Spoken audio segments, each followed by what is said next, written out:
The question of slavery has never ceased to trouble the American conscience. For years, a delicate political balance is maintained between free and slave states. The Missouri Compromise of 1820 preserves an uneasy peace.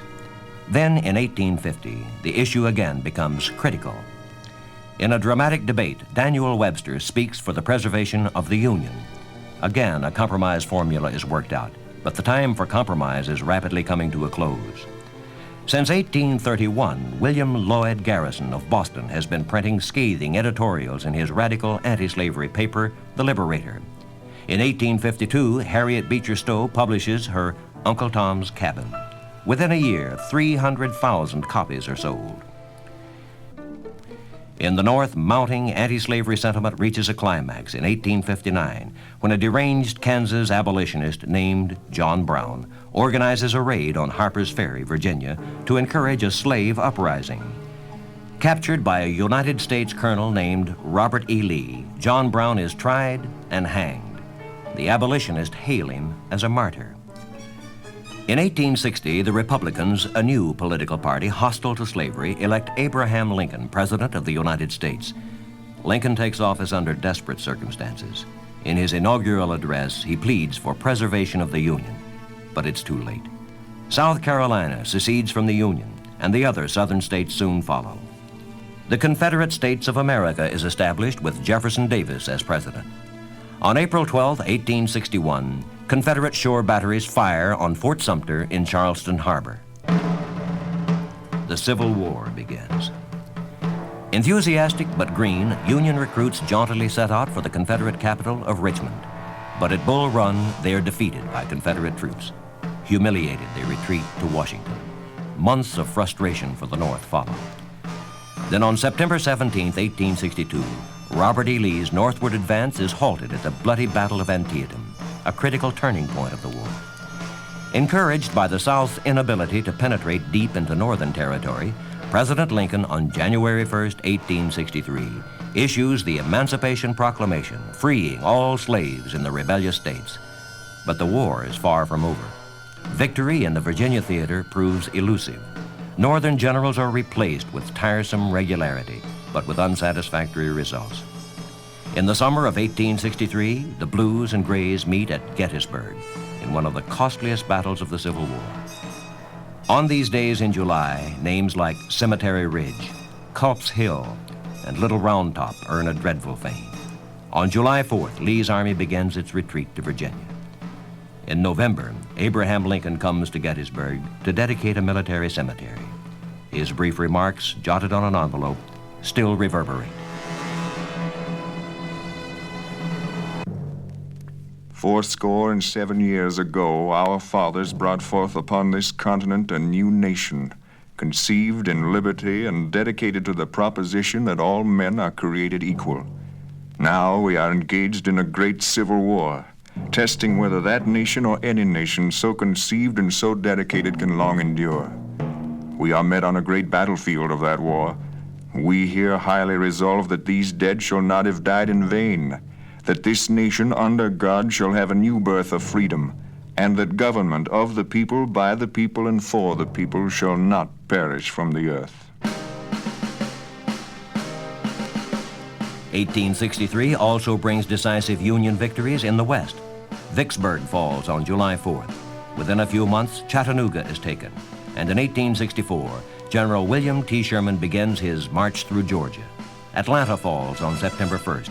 And by December, Sherman's army reaches Savannah on the Atlantic. The mastermind of the Union's Western victories, Ulysses S. Grant, is brought east to direct the stalemated campaign in Virginia. A grim war of attrition begins. Grant suffers shuddering losses in the Wilderness Campaign, at Spotsylvania, Cold Harbor, and Petersburg. In 1 month, early in 1864, Union losses in Virginia mount to 60,000, the equivalent of Lee's entire army. But Union reserves seem inexhaustible, and the pressure on Lee mounts. In 1864, as the North re-elects Abraham Lincoln, the long war enters its closing stages. Sherman moves north through the Carolinas, tightening the noose around the Southern forces. Richmond is abandoned by the Confederate government. The Union strength is now irresistible. Finally, on April 9, 1865, Robert E. Lee surrenders to General Grant at Appomattox Courthouse in Virginia. For the first time in 4 years, Americans are no longer killing Americans on the field of battle. But a final episode remains. On the night of April 14th, President Abraham Lincoln attends Ford's Theater in Washington to watch the comedy, Our American Cousin.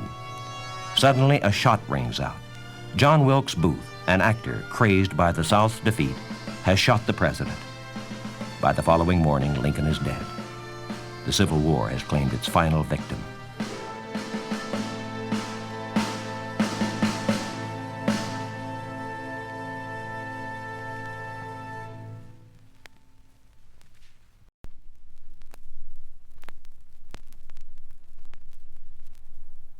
This is the story of America, of its birth and its youth, of the great events which have shaped its destiny. In the beginning, the land lies slumbering, untouched and waiting. Then, perhaps 30,000 years ago, the first trickle of humanity spans the narrow straits linking America and Asia. Centuries pass, and these wanderers fan out across the continent. These are the first Americans, the tribes whose descendants still live among us. Next, about 1,000 years A.D., the Vikings brave the stormy North Atlantic, touch down briefly on the northeast extremities of the continent, and set sail again for Europe. The Vikings are the pioneer explorers, but they do not share their charts, and so the land lies forgotten until the 15th century. The honor of discovery is won by the Spanish and Portuguese merchants seeking shorter trade routes to the rich Orient. On October 12, 1492, an Italian sailing under the flag of Spain sails into the bay of a small Caribbean island. As he drops anchor, the captain of the expedition, Christopher Columbus, is exultant. Certain he's reached the East Indies, he insists on calling the mystified natives Indians, and Indians they remain. But even Columbus never receives full credit for discovery. A German geographer named Martin Waldseemüller reads a fascinating account of a voyage to the New World, written by Amerigo Vespucci, a Florentine merchant, and in his honor, the geographer in 1507 names the new continent America.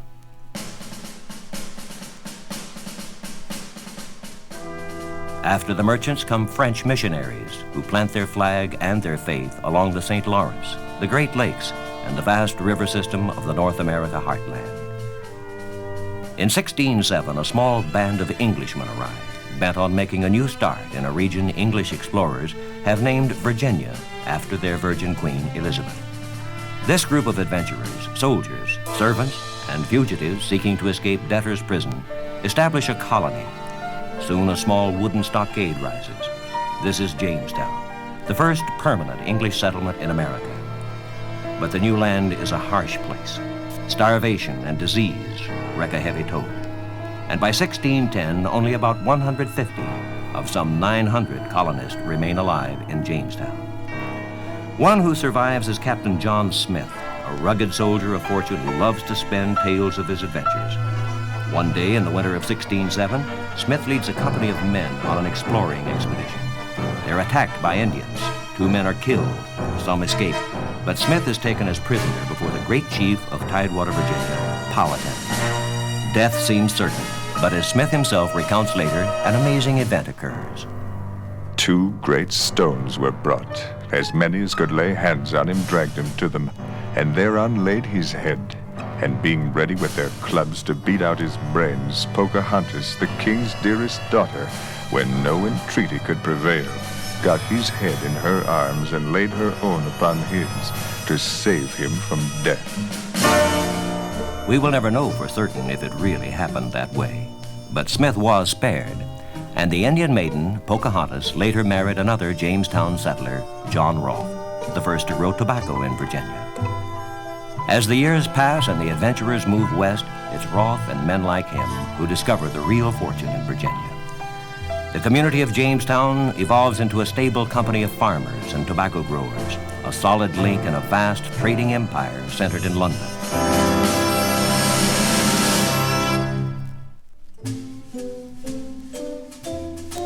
In time, churches are established, and small towns begin to dot the wilderness. In 1619, the House of Burgesses, the first instrument of local government in the English colonies, is established. The American experiment is firmly underway. At the same time, across the Atlantic, England is torn by religious controversy. Henry VIII has broken with Rome, and some English Protestants want to reform the Church of England even further. Life becomes especially unpleasant for one small group of these Puritans in Scrooby, England. To escape the ridicule of their neighbors, they move as a group to Holland. And then after a few more unhappy years in the Netherlands, they make a fateful decision. They will go to America. They pool their resources, hire a ship and crew, and in 1620 set sail from Plymouth, England, aboard the Mayflower, bound for Virginia. These are the Pilgrims. On the high seas, during a stormy passage, they unite and solemnly put their hands to an agreement to establish a civil government. Today we call it the Mayflower Compact. The Mayflower never reaches Virginia.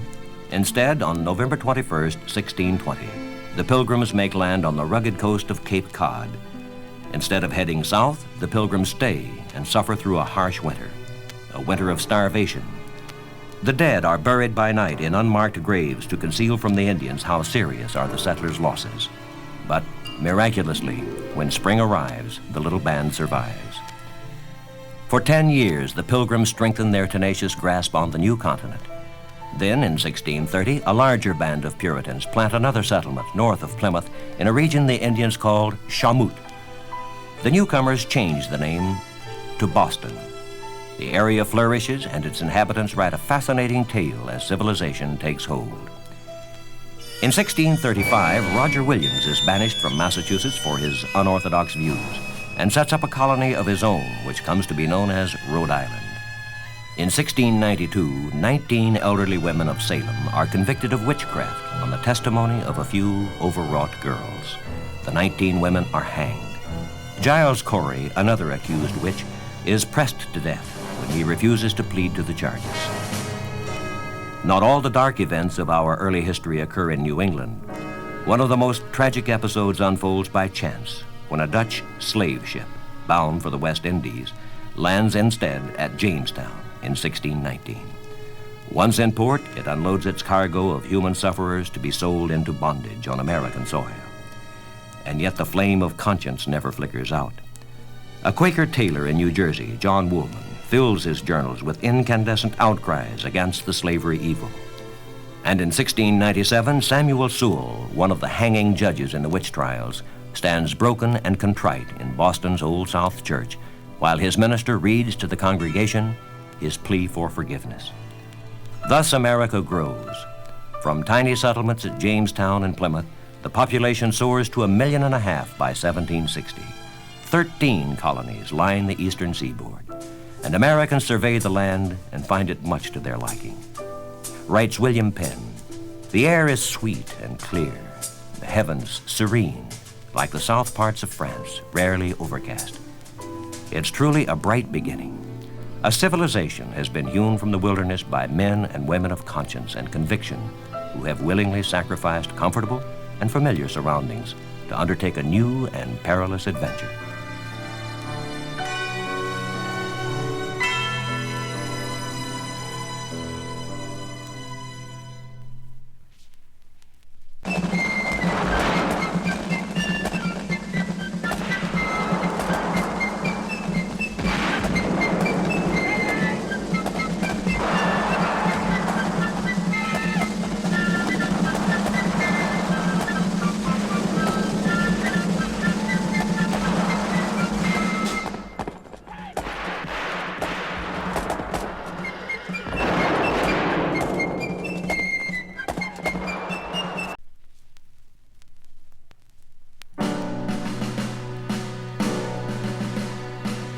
For long decades, the American colonists remained loyal British subjects, but great events are brewing.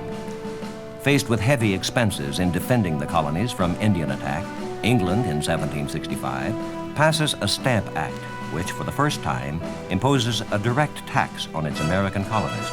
Indignant colonial reaction soon forces its repeal. In 1767, Parliament imposes further revenue measures on the colonies. and again American protests mount. Disturbed by the restive colonists, the British decide to quarter troops in Boston. The situation reaches a climax in March 1770, when harassed British soldiers, their patience exhausted, fire on a Boston mob, killing 5 men.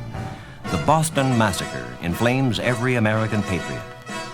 In 1773, the colonists are up in arms over still another crisis. Parliament has passed a Tea Act, giving the British East India Company a monopoly in the American market. A group of patriots disguised as Indians secretly board several British ships in Boston Harbor by night and throw 342 valuable chests of tea into the murky water. England quickly retaliates by closing the port of Boston and by taking over the administration of justice in Massachusetts. American emotions soar. An angry Continental Congress meeting in Philadelphia supports a resolution declaring Britain's coercive legislation to be null and void. Pamphlets pour from the presses. A boycott of English goods is declared. The American colonies and Great Britain are on a collision course. A few British leaders, such as Edmund Burke, try to avoid war. But a more typical reaction is that of King George III, who says of the Americans, We must either master them or totally leave them to themselves and treat them as aliens. Opinions harden. The room for compromise narrows. Then, in April 1775, General Thomas Gage, the British commander in Boston, decides to seize the military supplies stored by the colonists at nearby Concord. Late on the night of April 18th, 700 redcoats row with muffled oars across the Charles River. The march to Concord has begun. But a lantern in the steeple of Old North Church alerts patriots across the river. Paul Revere and William Dawes mount their horses to spread the alarm. At Lexington Green, 70 armed Minutemen await the British. Shots break the morning stillness, and 8 Minutemen die, one in the arms of his wife. At Concord's rude bridge, the British meet embattled farmers who fire the shots heard round the world. Exhausted, the Redcoats begin the long march back to Boston, with bullets coming at them, it seems, from every clump of trees. On June 17, 1775, the British attack a company of Americans defending Breed's Hill in Charleston, across the river from Boston. The Americans suffer 400 casualties, the British 1,000. There is now no turning back. In Virginia, Patrick Henry sounds the battle cry. Gentlemen may cry, peace, peace, but there is no peace. The war is actually begun. I know not what course others may take, but as for me, give me liberty or give me death.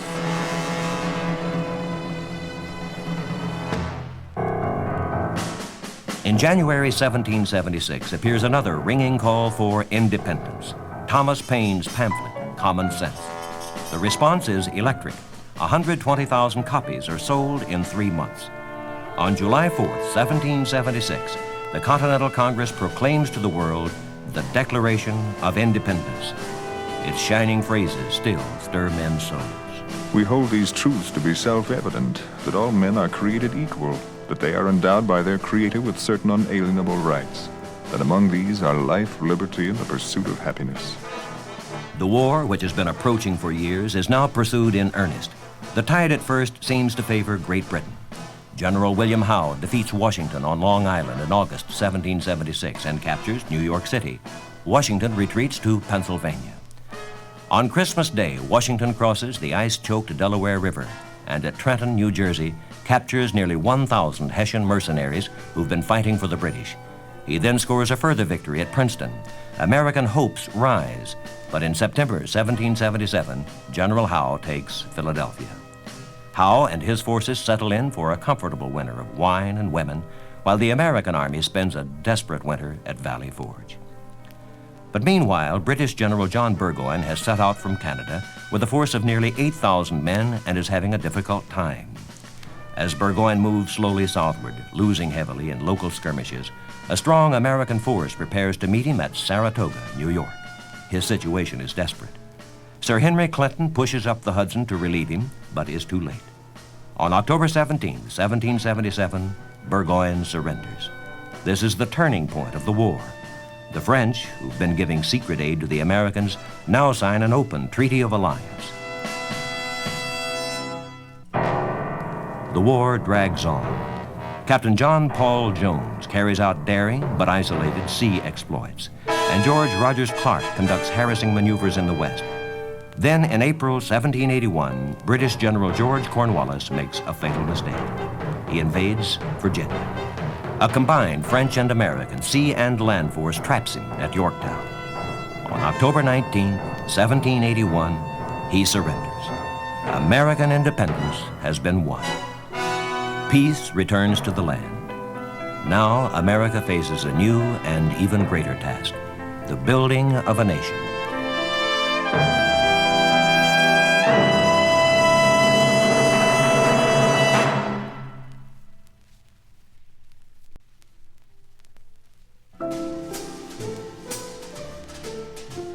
There are deep divisions, but the work of building a new nation goes on.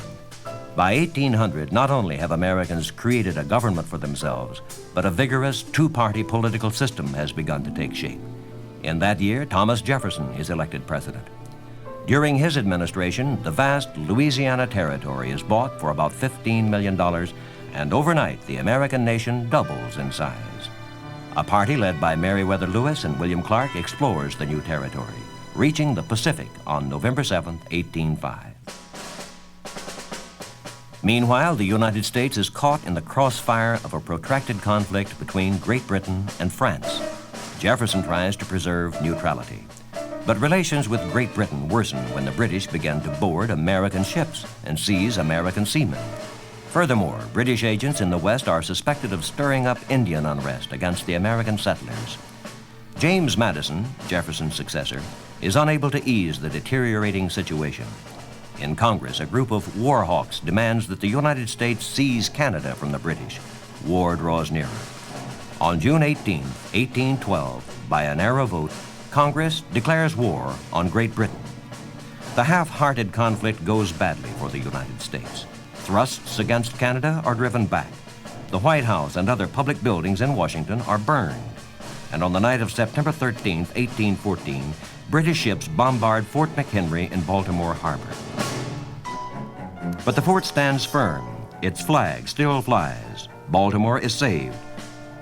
Watching from aboard a ship in the harbor, Francis Scott Key is inspired to set down his reactions in a poem. Oh, say, can you see, by the dawn's early light, what so proudly we hailed at the twilight's last gleaming? The stirring verses are set to the tune of a popular drinking song, and our national anthem is born. The war drags on. On January 8, 1815, the British assault New Orleans. On hand to meet them are General Andrew Jackson and a force of Tennessee and Kentucky marksmen equipped with deadly long rifles. Over 2,000 British soldiers are killed. The Americans lose 8 men. Tragically, the Battle of New Orleans is fought 2 weeks after America and Great Britain have signed a peace treaty. The War of 1812 ends inconclusively, but national pride is soothed by Jackson's grim victory at New Orleans. Confident in their invincibility, Americans turn with zest to the development of their land. Like a teenager who seems to shoot up overnight, the nation in the early 19th century grows amazingly. Population increases to over 23 million by 1850.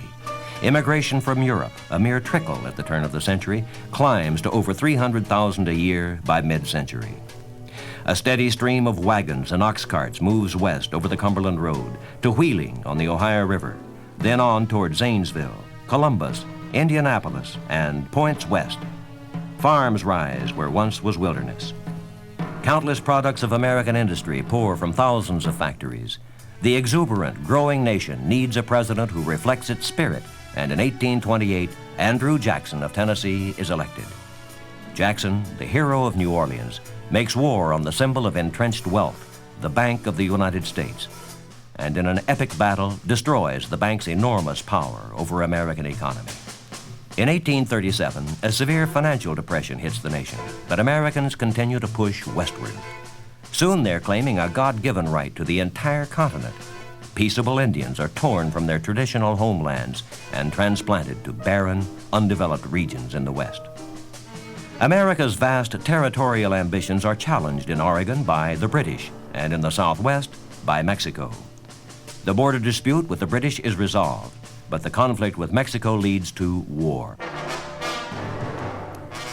In 1835, American settlers in Texas, then a Mexican territory, declare their independence. Mexico sends troops northward, and in 1836, a garrison of 187 Texans defending a San Antonio mission called the Alamo are massacred after a gallant defense against overwhelming odds. 9 years later, the United States annexes the Texas Republic. War with Mexico soon follows. On September 14, 1847, General Winfield Scott raises the Stars and Stripes in a humbled and embittered Mexico City. The Mexican War ends a few months later, and over 1 million square miles are added to the national domain. By mid-century, the American nation extends from sea to sea. The future looks bright indeed. Even brighter when on January 24, 1848, gold is discovered near a California sawmill owned by John Sutter. But a cloud hangs ominously over America, a cloud that will bring a terrible and mighty storm in its wake.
Straight, tauta mūstās, skan šudinējūs darētoju bolsi, nu pilskolnim un kopim senči sauc, mūstīs Latgaļ, nu tolīnes uz savu sātu, stojīs darētoju pulkā, darba klojīns gaida, zinotne ceļ gaismā tavu lielumu un spāku, tautas epos laužās literārus pantus.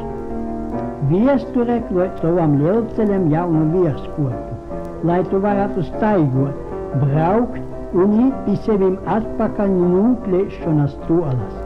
Jau dvieseļus ponus vibrēja gaiss, gors jam viesrūku, spāks leidzinoja augstūs kolnu grādu un otkon esim tī, kas bejom, būsim.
I was by birth a gentleman, living neither in any considerable height, nor yet in obscurity.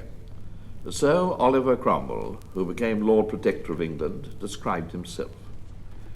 He was born in 1599, educated at Cambridge, went back to his home at Huntingdon, where he looked after his property, did some farming, and became, when he was 29, a Member of Parliament for the town. There was nothing very remarkable about him, except perhaps his dreams. Sir Philip Warwick, who knew him, left on record, I had occasion to converse with Mr. Cromwell's physician, Dr. Simcote, who assured me that for many years his patient was a most splenetic man, and had fancies about the cross in the town, and that he had been called up to him at midnight and such unseasonable hours, very many times, upon a strong fancy, which made him believe he was then dying. And there went a story of him that in the daytime, lying melancholy in his bed, he believed that a spirit appeared to him, and told him that he should be the greatest man in this kingdom. Oliver became very religious and was troubled about the state of the country. King Charles I had decided to rule for the time being without Parliament, and Cromwell was restless with nothing but his farming to occupy him. He wrote to his cousin, I live, you know where, in Mestrek, which they say signifies prolonging, in Kedar, which signifieth blackness, yet the Lord forsaketh me not. Though he do prolong, yet he will, I trust, bring me to his resting place. My soul is with the congregation of the firstborn. My body rests in hope. And if I may honor my God either by doing or by suffering, I shall be most glad. At last, King Charles called a Parliament again, and Cromwell, he was now 41, was a member of it. Sir Philip Warwick noticed him.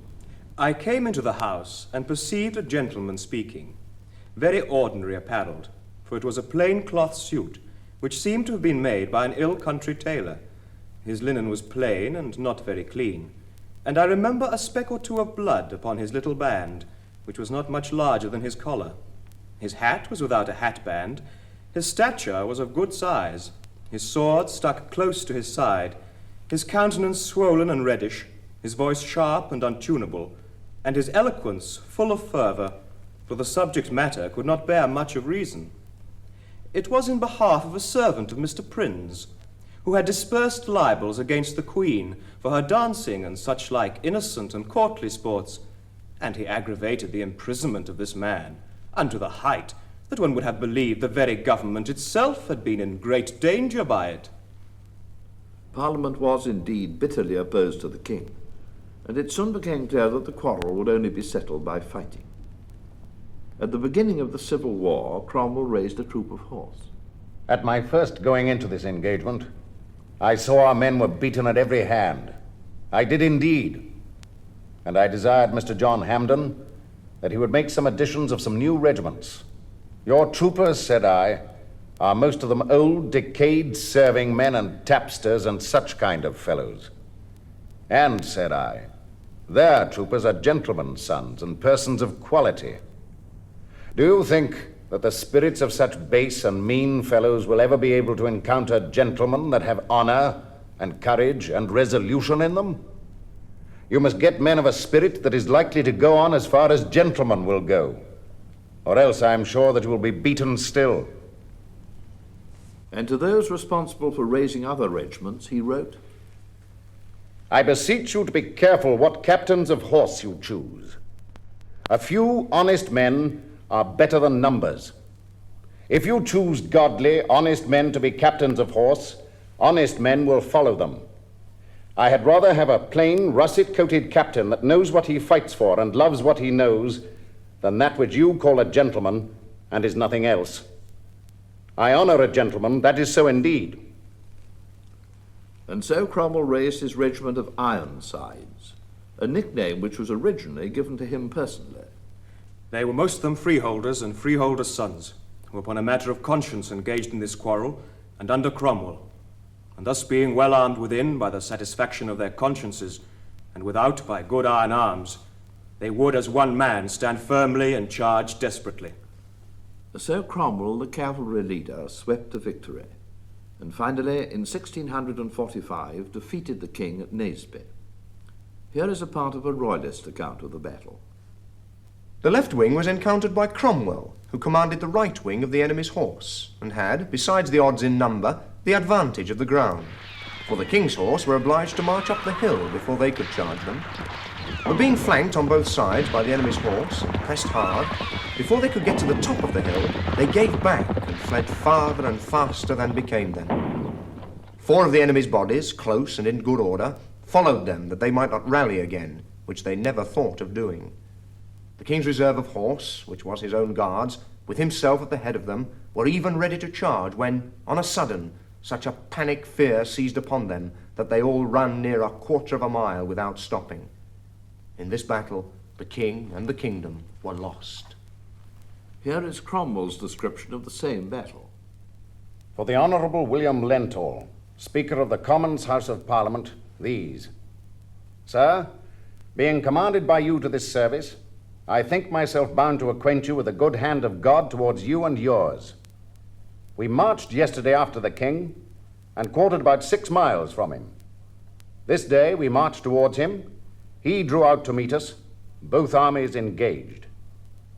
We, after 3 hours' fight very doubtful, at last routed his army, killed and took about 5,000, very many officers, but of what quality we yet know not. We took also about 200 carriages, all he had, and all his guns. We pursued the enemy from 3 miles short of Harborough to 9 beyond, even to the site of Leicester, whither the king fled.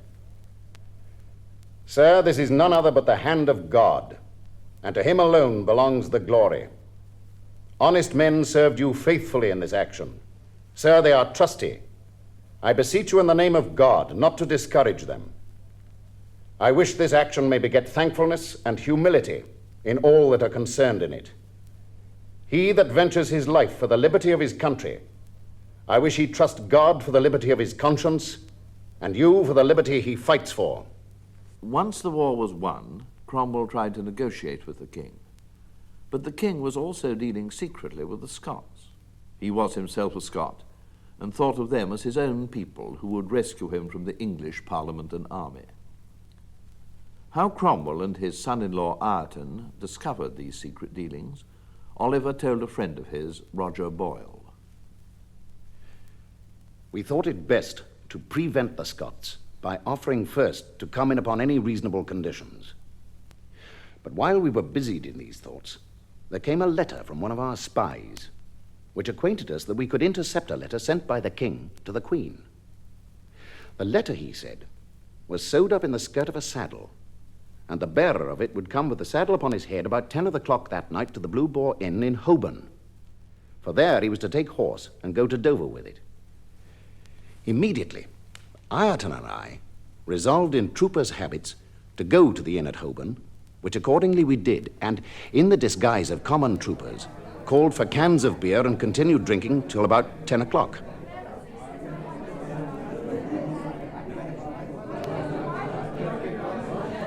When the man with the saddle was come in, we immediately arose, and as the man was leading out his horse saddled, came up to him with drawn swords and told him we were to search all that came in and out of there. Ripping up one of the skirts of the saddle, we there found the letter of which we'd been informed, in which we found the king had acquainted the Queen that he was now counted on by both the Scotch and the army, and which bid fairest for him should have him. But he thought he should close with the Scots sooner than the others. Upon this, we took horse and went to Windsor, and finding we were not likely to have any tolerable terms from the king, we immediately, from that time forward, resolved his ruin. A few months later, the Second Civil War started, with the Royalists rising in the west and an invasion by the Scots in the north. Cromwell described this as a more prodigious treason than any that had been perpetrated before, because the former quarrel, on the Royalists' part, was that Englishmen might rule over one another. This, to vassalize us to a foreign nation by making and abetting to a second war. In the army, of which he was now Lieutenant General, he rode to the head of each regiment and declared, I have oft times ventured my life with you, and you with me, against the common enemy of this kingdom. I desire you to arm yourselves with the same resolution as formerly, and to go on with the same courage, faithfulness, and fidelity as sundry times you have done, and upon several desperate attempts and engagements. For my part, I protest I will live and die with you. By one of the greatest forced marches in history, he surprised and defeated the Scots at Preston. The Scots army could not be less than 21,000. Ours in all, about 8,600. We've quite tired our horse in pursuit of the enemy. We've killed, taken, and dissipated all his foot, and left him only some horse. They are so tired and in confusion that if my horse could but trot after them, I could take them all. But we're so weary that we shall scarce be able to walk after them. This is a glorious day. God help England to answer his mind. Cromwell had now to make up his mind how to treat the king, who had shown himself untrustworthy. To one of his friends he wrote very guardedly, Authorities and powers are the ordinance of God. This or that species is of human institution and limited, some with larger, others with stricter bands, each one according to its constitution. I do not therefore think the authorities may do anything, and yet such obedience be due. All agree that there are cases in which it is lawful to resist. The query is whether ours be not such a case, whether the army be not a lawful power, called by God to oppose and fight against the king upon some stated grounds, and being in power to such ends, may not oppose one name of authority. My dear friend, let us look into providences. Surely they mean somewhat. They hang so together, have been so constant, so clear and unclouded. Malice, swollen malice against God's people to root out their name, and yet they, by providence having arms, and therein blessed with defense and more. Have not some of our friends been occasioned to overlook what is just and honest, and to think the people of God may have as much or more good the one way or the other? Good by this man, against whom the Lord has witnessed, and thou knowest? So he contemptuously dismissed the idea of reopening negotiations with the king, the man of blood. In a speech to the House of Commons, he insisted that the defeat of the king was evidence of God's displeasure. Mr. Speaker, if any man whatsoever had carried on this design of deposing the king and disinheriting his posterity, he should be the greatest traitor and rebel in the world. But since the providence of God hath cast this upon us, I cannot but submit to providence. To others he argued, A breach of trust in a king ought to be punished more than any crime whatsoever. What were all those upon whom public justice has been done but small offenders acting by commission from the king, who is therefore the principal, and so the most guilty? He set up a court of justice to try the king as an enemy of the country.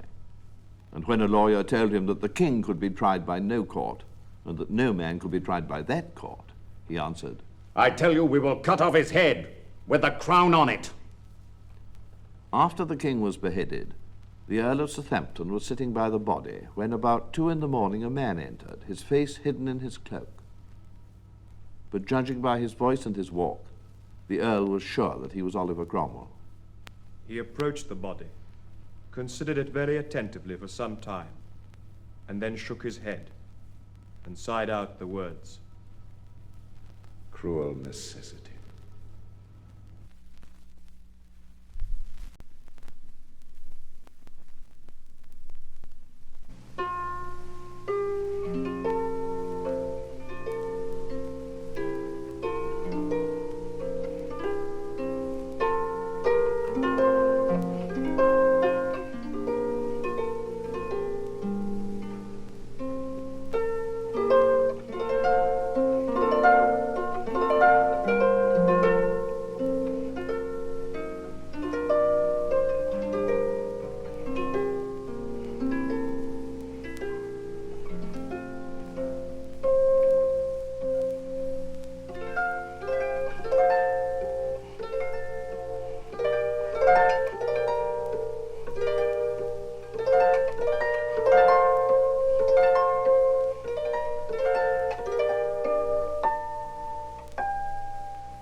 Latgolas mote.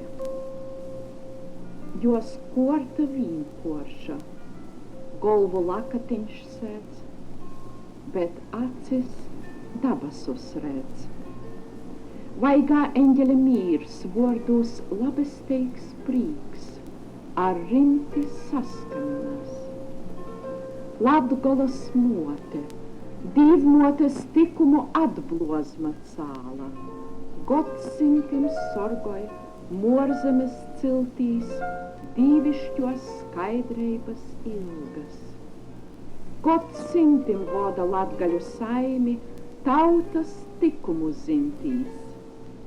Latgolas mote, dīvmotes īmīsots tāls, latgaļu cilvēka dvieseles spāks.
Come with me through swamp, through mire, past paddle rollers with their bloodhounds and dogs, past danger, past even death. Freedom is there. Come with me. Come, see. Swing low, sweet chariot, coming for to carry me home. Swing low, sweet chariot,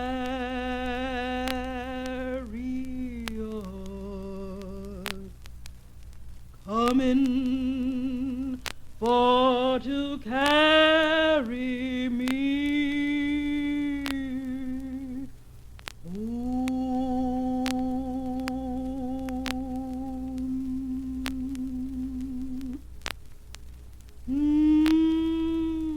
Do you think she was singing about the chariot of death? Not Harriet Tubman. Called at one time the most dangerous woman in America, with a price of $40,000 on her head, put up by the slave owners for her capture, going back and forth in the South to rescue slaves, a great conductor of the Underground Railroad to freedom, a nurse for the Union soldiers in the Civil War, a spy for the Union armies, Harriet Tubman was singing about the chariot of freedom. But not all slaves had a Harriet Tubman to help them escape from slavery. Thousands ran away alone. This is a song about a slave named Riley who escaped like a turkey through the corn, and about a bloodhound named Rattler who could not pick up his scent. Riley walked the water, here Rattler here. Oh, Riley walked the water, here Rattler here. Rattler gone like a turkey through the corn, here Rattler here. Oh, Riley gone like a turkey through the corn, here Rattler here. Oh, Rattler come when I blow my horn, here Rattler here. Oh, Rattler come when I blow my horn, here Rattler here. Toot, toot, toot. here rattler here. Toot, toot, toot, here rattler here. But there's no use calling Rattler, Master. Old Riley's gone, long gone, north. What was slavery like that men rebelled against it, women risked their lives to escape, that upset the whole South and eventually brought war to the nation? Once when I was trying to clean the house like old Miss tell me, I finds a biscuit. And I was so hungry I ate it, 'cause we never see such a thing as a biscuit. We just have cornbread and syrup, but when I ate that biscuit and she comes in and say, "Where's that biscuit?" I said, "Miss, I ate it 'cause I was so hungry."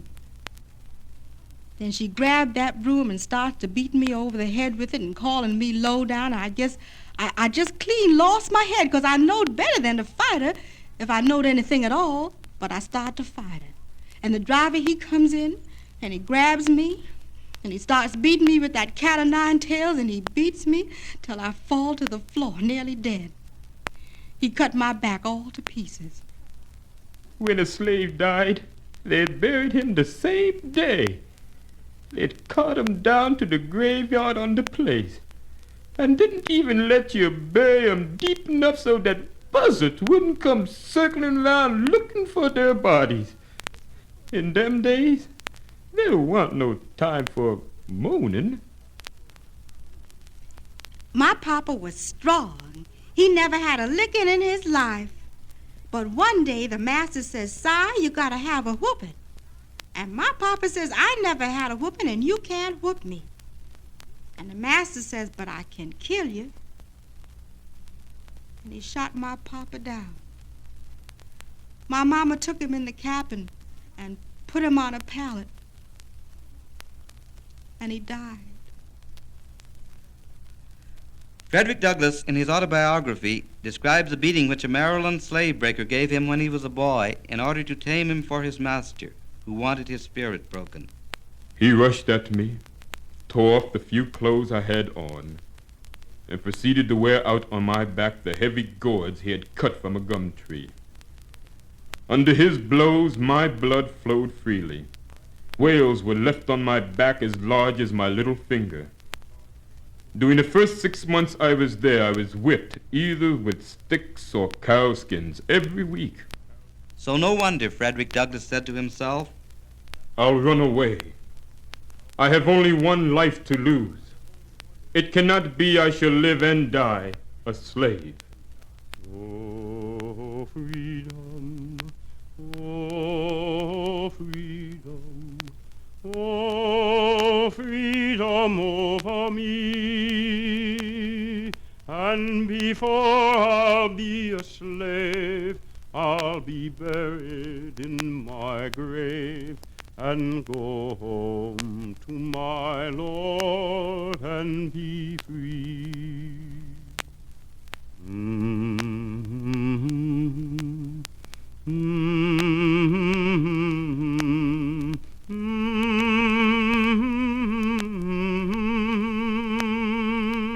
Douglass was 21 when he ran away. He got a job in New England, began to make anti-slavery speeches, and eventually became one of the great American abolitionists, founding a paper called the North Star, writing and speaking for freedom. Strong societies of white abolitionists, including people of every faith, grew up in the northern cities. Many escaped slaves worked with the white abolitionists. Some limited their activities to speaking and writing and fundraising in the North, while others, like Harriet Tubman, risked their lives to go into the South to help slaves escape. Go down, Moses, way down in Egypt's land. Tell old Pharaoh, let my people go. And then there came a kind of Moses intending to lead the slaves to freedom. His name was John Brown. John Brown, old and tall, white, with a flowing white beard, a Bible in one hand and a gun in the other, John Brown believed that God had called him to help free the Negro people.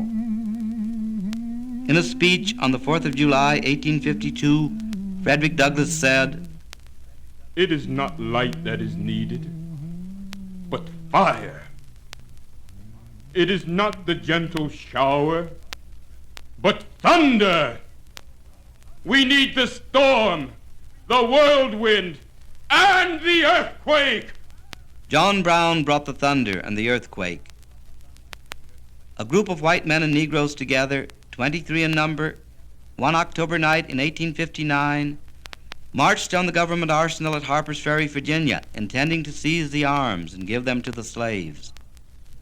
Some were killed and the rest were taken prisoners. John Brown's uprising was a failure insofar as freeing the slaves then went. But it shook the empire of slavery to its foundations. It startled the world. It aroused the conscience of the nation. It gave courage to the bondsmen and struck terror into their masters. John Brown was hanged, but it was only a matter of time before the whole of the Union armies began to march for freedom. John Brown died on the scaffold, but his soul went marching on in song and story. John Brown died that the slave might be free. John Brown died that the slave might be free. John Brown died that the slave might be free, but his soul goes marching on. Glory, glory, hallelujah. Glory, glory, hallelujah. Glory, glory, hallelujah. His soul goes marching on. Thousands believed that Brown was right and slavery was wrong, that Frederick Douglass was right and slavery wrong, Harriet Tubman was right to steal slaves away from their masters, and the masters were wrong. Then Abraham Lincoln became president. Julia Ward Howe wrote a song. Glory, glory, hallelujah, his soul is marching on. And armies of men began to march for freedom.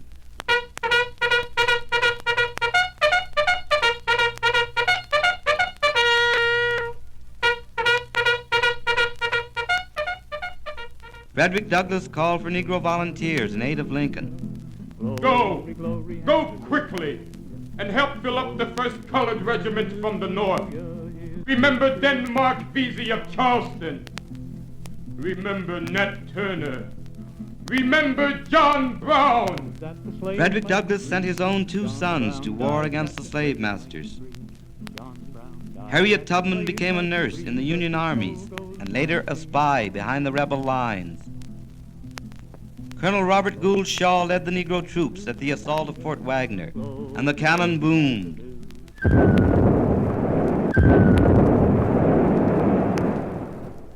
But when the camps were quiet in the lull between battles, through the darkness of night, mine eyes have seen the glory of the coming of the Lord. He is trampling out the vintage where the grapes of wrath are stored. He hath loosed the fateful lightning of his terrible swift sword. His truth is marching on. Glory, glory, hallelujah. Glory, glory, hallelujah. Glory, glory, hallelujah. His truth is marching on. And in the Negro slave cabins, sometimes even before freedom came, the song came.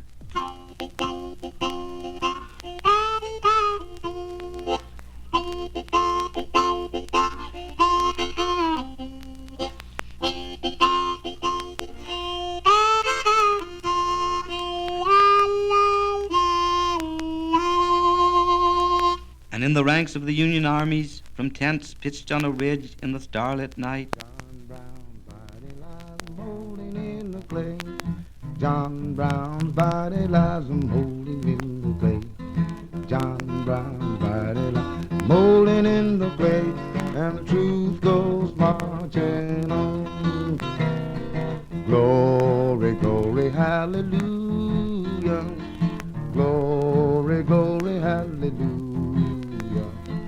Glory, glory, hallelujah. And the truth is marching on. 20 boiling. When with all I will, Lord, if white don't get him, the niggers certainly will. White don't get him, the niggers certainly will.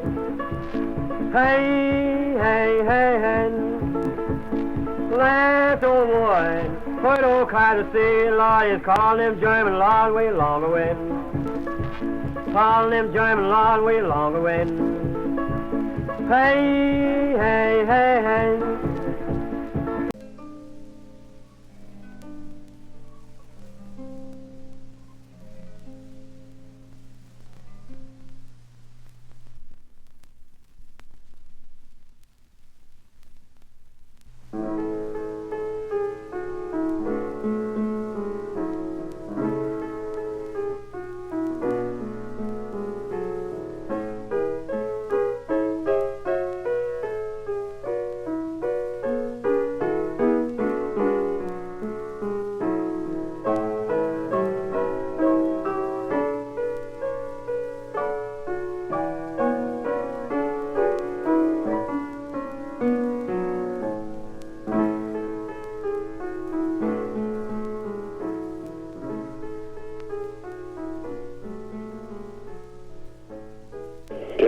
Julēns Klīdzējs, esmu Sakstagalīts, nu Franča Trasuna, Jezupa Trasuna, Kārlesona Goviča un Vincenta Tomašunasa pagasta. Robin Trasunim nav cilvēku jostosta, jūs zina visa tauta. Jezups Trasuns pēc 13 gadiem Siberijā dzīvoja Raigā. Tagad jau ir sasniedzis 77 gadus, nu josējumu viestuļus. Kārlesona Govičs, studentu biedrības Latgolā dibinātojs, tautsēmnieks, avīzes Jauno Latgola redaktors, vēlāk Ludzas gimnazijas direktors mirē Sibirijas izsūtījumā. Kanoniks Vincents Tomašunas bija eists tautas prīsteris, cielīs no Lietuvas. Jis sabija par draudzes prāvestu kādus 25 gadus, uzbūvēja skaistu Ciskoda baznīcu, zināja gandrīz katru savu draudzes locekļu vārdā un bija jauks jaunatnes audzinātājs. Lasēšu kori dzīvuļu, kas kādreiz rakstēti jaunības dīnos, dzimtenē, un beigās teikšiešu komentāru par Amerikas studējušu jaunatni. Ar moti Rugainē. Atpakaļ daudz godu gribīs aizdomot, reiz Rugainā, kad raudojas moss, tu kliepī paiemi un nesimanimot, mauns nagais dunēja un šalce leic tod os. Ir godi skriejuši, kā viļņus aizējuši. Sen dzēves ļauceļš mani paiemis, bet breidistis, kad mīrunots un drūš, tev koklu apveju por godim uzzīt šis. Atpakaļ daudz godu gribīs aizdomot, reiz Rugainā, kad raudoju es mus. Otrais dzēvis ir Brunecēta. Tas bija rakstīts ap 1938. gadu Rādlugai Zalta Kristenču, ko Latvijas radiofonds atkārtoja kādas 9 reizes. Pēdējo te dzīsmi dzīdu, ilgi dzīdu tu, pajamu līdz tavu zīdu ceļam dovotu. Ilgi mani Brunecēta neredzēsi vairs. Dievs tu zin, ko tolas dienas svešumā man dūs. Draugs būs dzīsmene šai vīna, skumjos vakaros. Ilgi mani Brunecēta neredzēsi vairs. Snīgs būs apsnidzis šo cīmu, naktī vātrainā, atbreššu tad es pazīmu svātku vakarā. Ilgi mani Brunecēta neredzēsi vairs. Pēdējo te dzīsmu dzīdu, ilgi dzīdu tu. Beigās, kā jau minēju, gribu mazliet komentēt par Amerikas studējošos jaunatnes, un tas tagad var atsateikt arī uz latviešu jaunatni, apjukušu skatījumu uz sevi, garīgām vērtībām, dzīvi vispār. Pēdējos gados esmu bijis tāds puslaika skolotājs Kalifornijas valsts universitātes studentam. kas mocos zinotnes par cilvēku uzvarašanos. Bīži sarunas ir nosavirzējušas par tautam, jūsu raksturiem, tikumiem, netikumiem, dzīves saturu. Viņi tad man prasa, lai pastostu arī par savu dzimteni Latviju.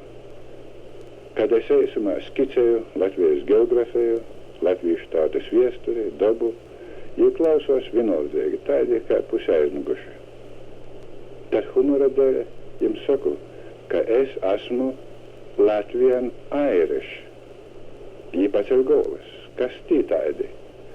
Saku, ka pīdaru tā latviešu daļai, kas bija katoļi un dzīvoja Latgolā pie Krievijas robeža. Ļaudis, salīdzinot ar šeīnis standartiem, materiāli bija nabadzīgi, bet daudzajā veidā bija arī bogatoki par amerikāņiem. Tur Dievs nebija pasludināts par mirušu un bija ļoti dzīvs ar savu klātbūtni vecos, jaunos un bērnos. Tur cilvēki zināja, kas ir grāks. Grāka apziņa nosacēja, ko cilvēks drīkst un ko nedrīkst darīt. Arī tur cilvēki nebija nekādi engeli, bet, kad viņi bija grākojuši, viņi jutos vainīgi, meklēja ceļu, sevi labot, grāku izpirkt.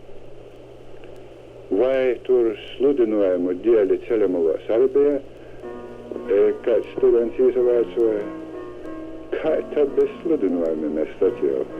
Katrā ceļa krustojumā bija krucifikse. Tī sludināja Kristus dzīvi un idejas. Ļaudis garum īdami vienmēr nojāma cepures. Tad visu studentu galvas pasvīd uz augšu. Daudzim mutis bija vaļā no porsteigumā. Pēdējie teikumi atraisīja ilgas, porunas un daudz simtkolīgu jautājumu par manu dzimteni un tos ļaudiem. No to laika mani studenti ir devuši man jaunu vārdu, un tā viņi mani sauc John the Latvian Irish. Tas ir viss.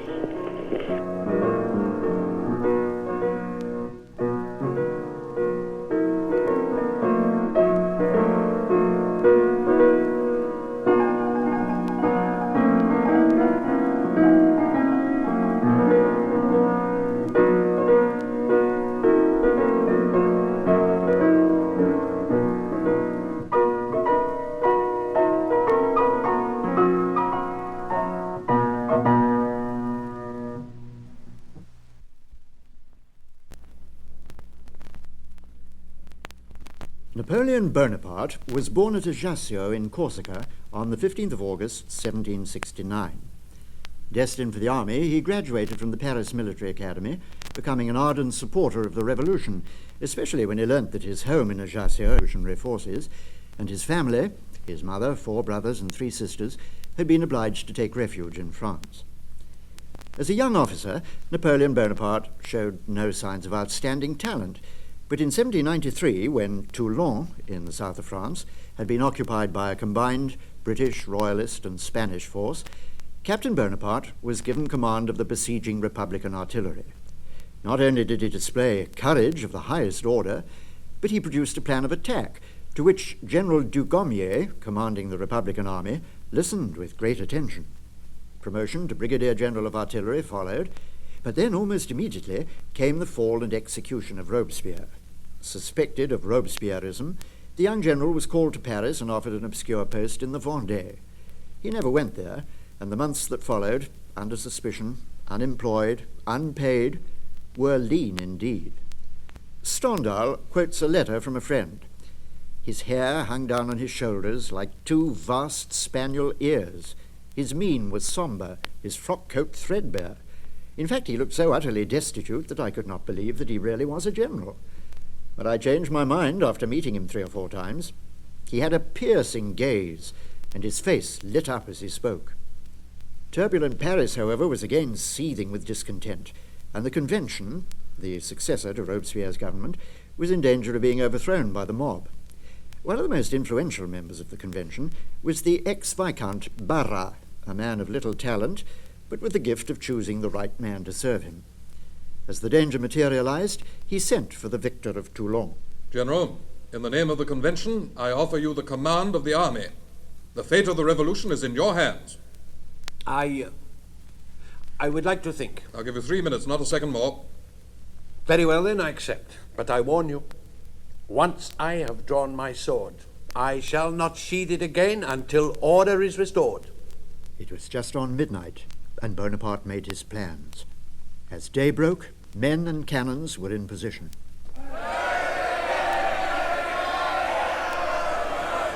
Down with the Convention! Death to the traitors! Follow the scaffold! Lay down your arms, soldiers! It's your last chance! The Convention is finished! The Convention is finished! Fire!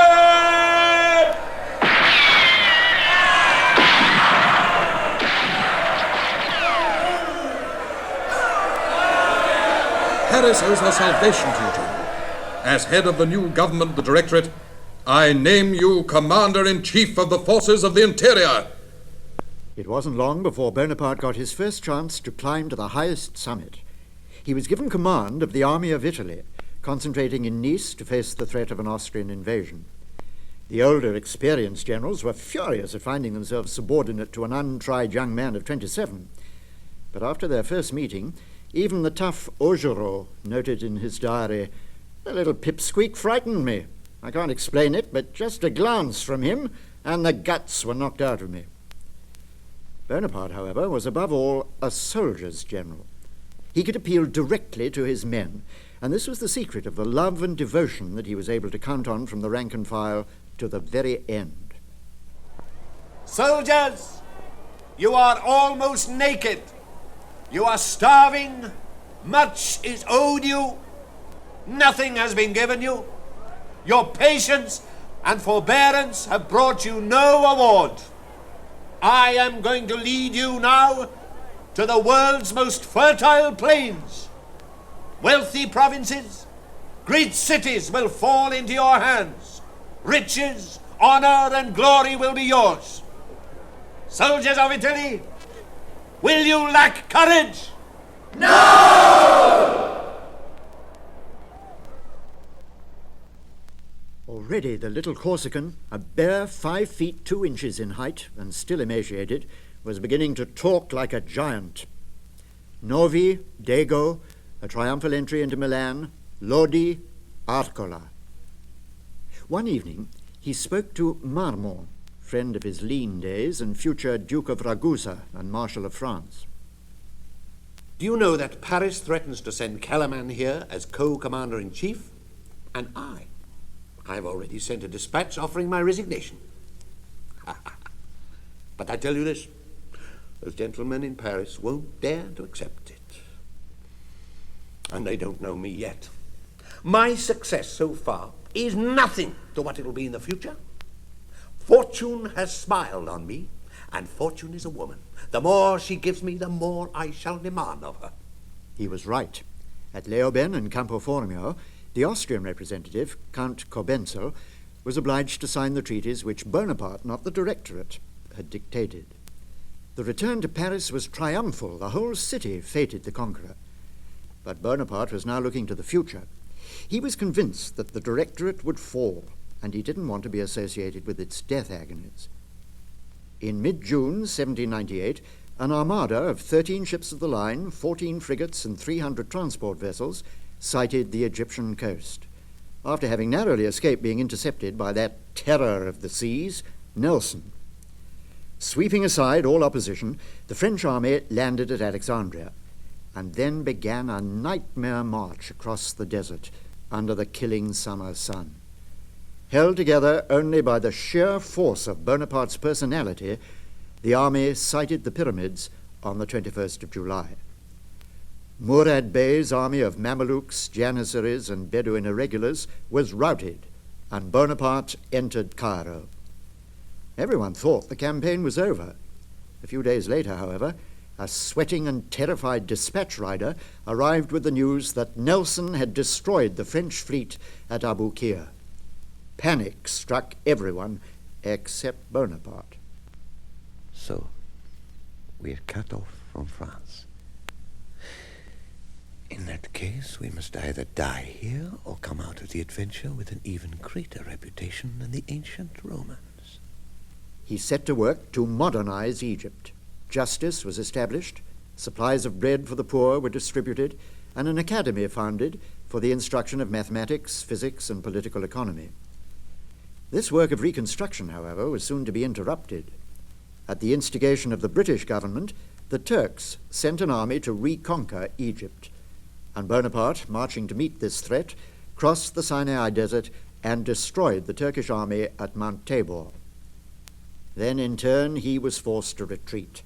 The supplies for the French army depended on the capture of the port of St. John of Acre, but the citadel, defended by Sidney Smith, defied all assaults. Again, an Englishman had halted the march of the Corsican's destiny. A grain of sand halted the progress of my fortune. If I could have taken Acre, I would have changed the face of the world. I would have armed Syria, overthrown the Turkish Empire, and founded a new and greater empire of my own. Perhaps I would have returned to Paris via Vienna, after having destroyed the Austrian dynasty.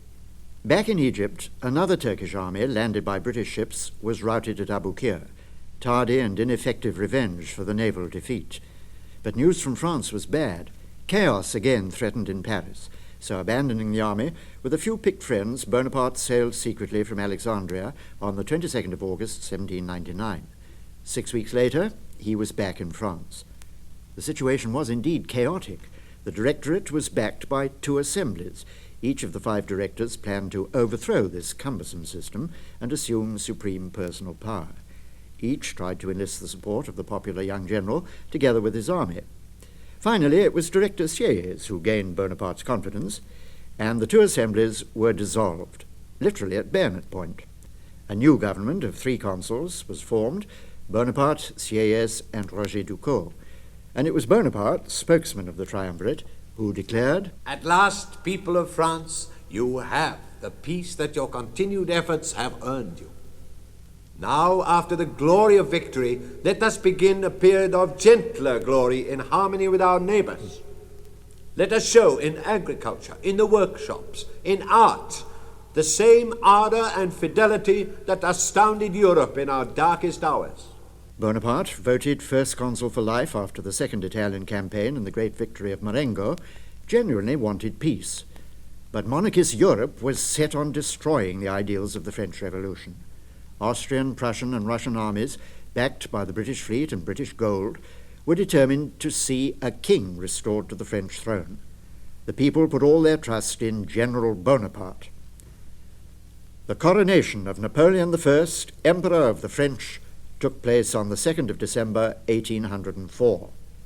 I swear to maintain the integrity of the territory of the Republic, to respect freedom of religion, equality of human rights, political and civil liberty, to govern with the only objectives in view, the happiness and glory of the French people. Next day, on the Champ de Mars, imperial eagles were distributed to the army. Here are your standards. From now on, these eagles will be your rallying point. You will find them wherever your emperor deems their presence necessary for the defense of his throne and of his people. Swear to sacrifice your lives in their defense. We swear it! The emperor was now convinced that England was the most implacable of his enemies. He concentrated his army in a vast camp near Boulogne, waiting for the arrival of the French fleet to protect the Channel crossing. But suddenly came news that Admiral Villeneuve had run from Nelson and was blockaded in Cadiz. At the same time, a Russian army began to move west, and in September 1805, the Austrian general Mack invaded Bavaria. The Boulogne camp was abandoned, temporarily, so it was thought at the time, and at the head of La Grande Armée, Napoleon crossed the Rhine. Less than a month later, the Austrian army capitulated at Ulm. But somber news followed this victory. Nelson had destroyed the French fleet at Trafalgar. It was a shattering blow for the Emperor, but it didn't deter him. Though Trafalgar was the end of a dream, he wouldn't allow himself to brood. On the 13th of November, he entered Vienna, and 18 days later, at Austerlitz, with 85,000 men, he confronted an army of 90,000 Russians and 25,000 Austrians under the joint command of the Tsar and the Emperor of Austria. Soldiers, I will be directing tomorrow's battle. I will keep out of range of the enemy fire if, with your usual courage, you sow confusion in the opposing ranks. But at the first sign of hesitation on your part, you will see your Emperor riding ahead. Sir, you won't have to run any risks. We'll give you the word of the Grenadiers. You just watch us, and we'll bring back the Russian standards as an anniversary present.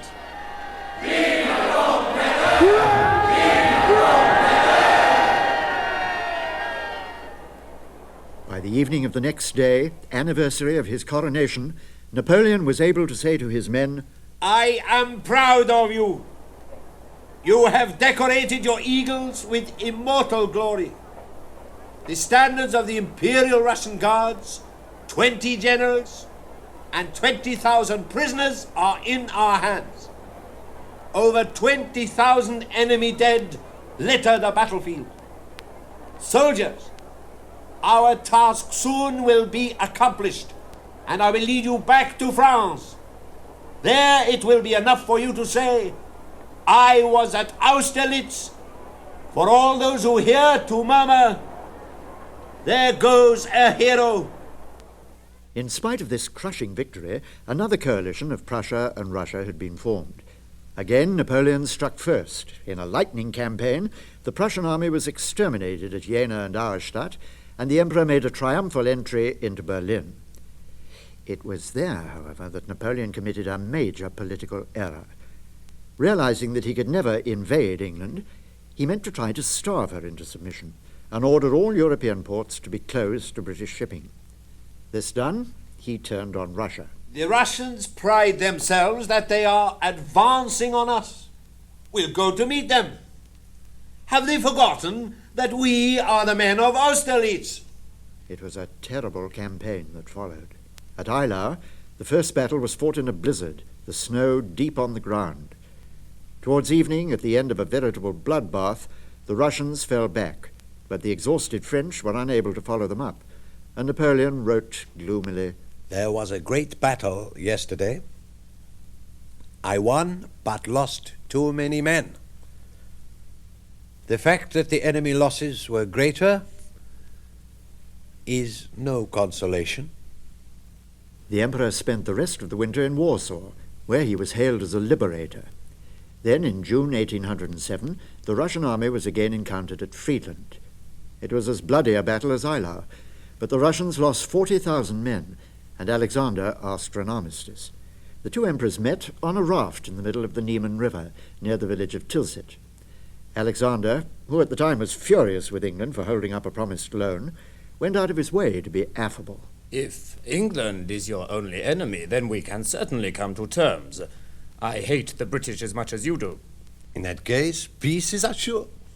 From now on, war is a thing of the past. Napoleon was dazzled.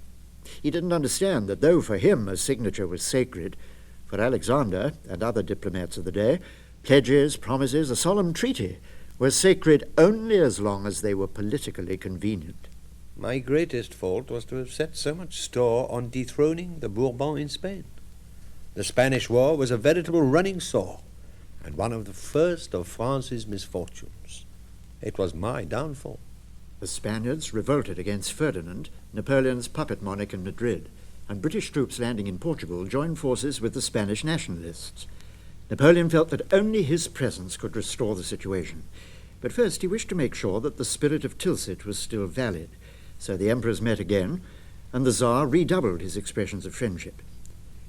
Yet when, unaware of any treachery, Napoleon was on his way to Spain, Alexander wrote to the King of England, I congratulate your Majesty on the skill shown by Great Britain in foiling French designs on Portugal.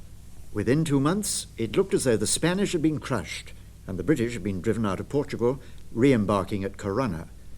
But before the final blow could be dealt, Napoleon had to hurry back to Paris. Intrigue was rife, and Austria was mobilizing again. The two principal conspirators were Fouché, chief of police, and Talleyrand, former foreign minister. It's safe to say that in any other country, these two would have gone to the scaffold. But Napoleon the Conqueror was also a warm-hearted man who couldn't bring himself to punish a former friend. He flew into a violent rage and rounded on Talleyrand. You're a thief, a coward, a man without faith. You don't believe in God. You betray everyone with whom you have any dealings. You'd happily sell your own father. I could have you hanged publicly, but I despise you too much. Do you know what you are? You are a lump of dung in a silk stocking. Fouché and Talleyrand were dismissed from office, but neither was imprisoned. Both showed their gratitude by continuing to intrigue. The emperor then marched against Austria. Vienna was re-entered, and the Austrian army defeated at Wagram. But this victory was as hardly won as that of Eylau. Nevertheless, the Austrian emperor accepted the harsh terms of the Treaty of Zaim. After Wagram, Napoleon realized that he was a sick man. He was also haunted by the fact that he had no son to succeed him, and because of this, he divorced his wife, the Empress Josephine, and in 1810 he married Marie-Louise, Archduchess of Austria, daughter of his late opponent, the Emperor of Austria. The following spring, Napoleon Francis Charles Joseph was born, and the title King of Rome was bestowed on him at birth. This year was the happiest of Napoleon's life, and it also marked outwardly the summit of his power. The Emperor of Austria was his father-in-law, the Tsar, apparently, his friend and ally. Members of his own family were on the thrones of Spain, Rome, Westphalia, and Naples. He himself was King of Italy, mediator of Switzerland, and protector of the Confederation of the Rhine. Only Britain openly defied him. Early in 1812, Napoleon was in conference with Caulaincourt, Duke of Vicenza, whom he had just recalled from Moscow. Alexander has not kept a single one of his promises. British ships enter Russian ports freely. He's negotiating with Turkey, Prussia, and Sweden. Yet you, Caulaincourt, as my ambassador, you told me nothing of this. I don't really blame you, though. Alexander made a fool of you as he made a fool of me. But if he wants war, then he shall have it. Sire, I implore you, not war. The subject was mentioned once in my presence. The Tsar assured me that if necessary he would destroy crops, villages, towns in his wake, but that he would never surrender or negotiate. In spite of Caulaincourt's warnings, the immense armée of 450,000 marched east. Only a quarter of them were French. The rest were Belgians, Dutch, Swiss, Dalmatians, Poles, and many other nationalities. But only the Poles had any desire to fight.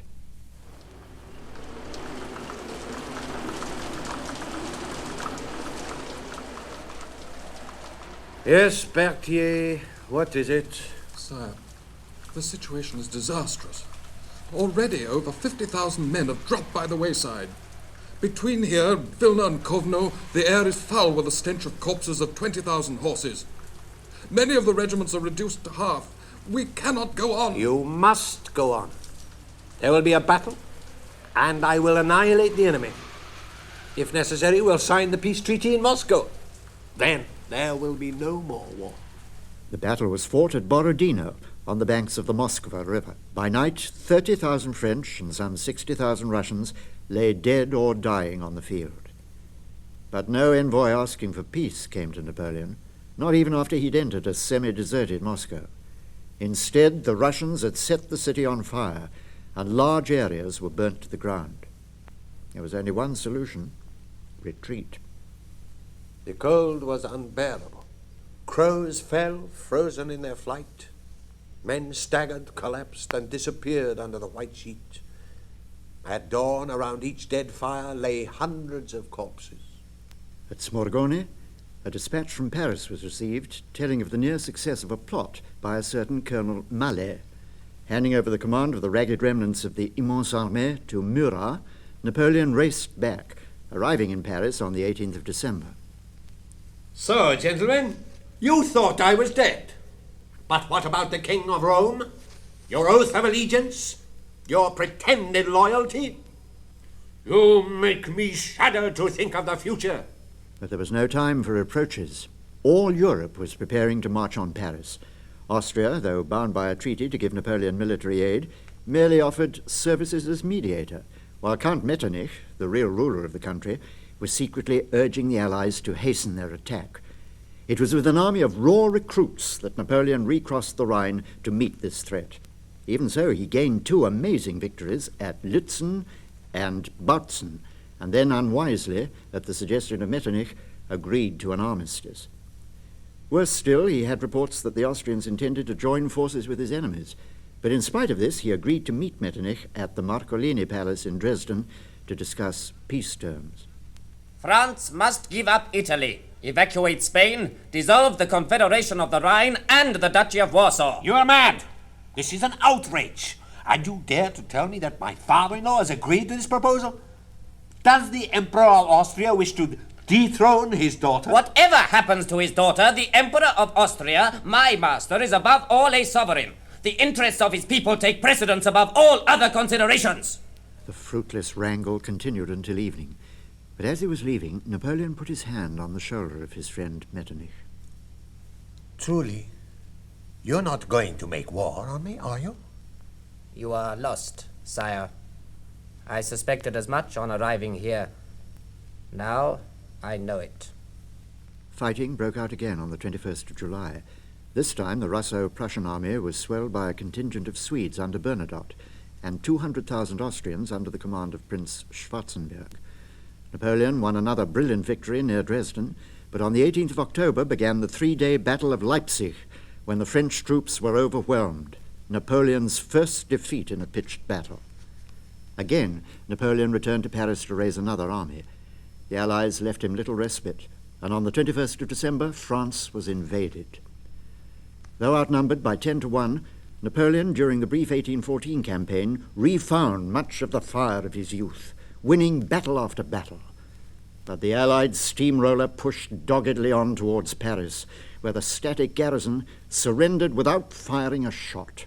Wild with rage when he heard the news, Napoleon moved to Fontainebleau. With him was the Guard. He wanted to negotiate, but he and his men were willing to fight if the Allies showed themselves too intransigent. He was to obey him, and Marmont, with a whole army corps, went over to the enemy. Napoleon was obliged to abdicate, accepting the fact that the house of Bonaparte was barred and the Bourbons would return to the throne of France. Before leaving for exile in the Isle of Elba, he said farewell to the old guard.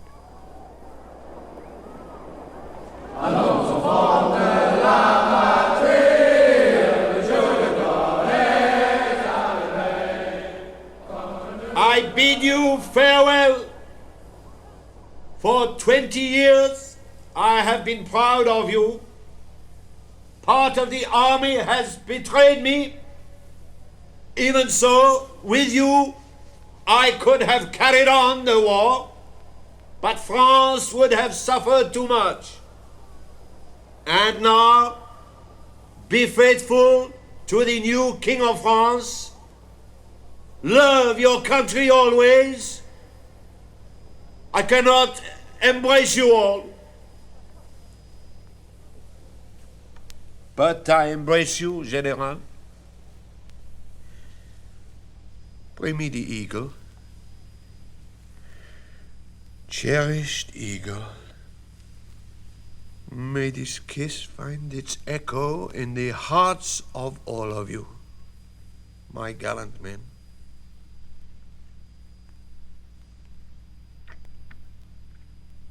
Farewell, my children. Remember me. The famous Congress of Vienna, under the guidance of Metternich and with France represented by Talleyrand, was setting about the task of stamping out liberalism in Europe. Suddenly, in March 1815, came news which caused a wave of consternation bordering on panic. Napoleon had escaped from Elba and was marching across the Alps. Within 3 weeks, he was in Paris, and the Bourbon Louis XVIII was in flight. Reinstalled in the Tuileries, Napoleon addressed Europe's monarchs. There is no question of trying to rebuild the past. I had great ambitions for France. I have renounced them. All I want is peace But Europe was not prepared to listen. Soon an Allied army of close on 800,000 men was massing. Wellington landed in the Low Countries to be joined by Dutch and Belgian contingents, and the Prussian Marshal Blücher crossed the Rhine. Napoleon had no choice. He must try to defeat his enemies piecemeal before they could unite. For the last time, he left Paris at the head of an army. On the 16th of June, he inflicted a severe defeat on the Prussians at Ligny, but the same day, Marshal Ney failed to press home an attack on the British at Quatre Bras. On the morning of the 18th, on the field of Waterloo, Napoleon chided one of his marshals for admiring Wellington, qualifying him contemptuously as a sepoy general. But throughout the day, the British and their allies held on desperately till the arrival of Blücher's Prussians. His army shattered, Napoleon hurried back to Paris. He should have stayed with his men, for in Paris his personal enemies awaited him like vultures. Again he was forced to abdicate. I offer myself as a sacrifice to the hatred of France's enemies. My political life is ended, and I proclaim my son with the title of Napoleon II, Emperor of the French.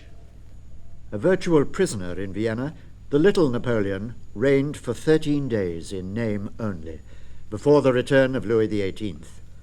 Hounded, declared by the Vienna Congress an hors-la-loi, Napoleon surrendered to the British exactly 1 month after Waterloo.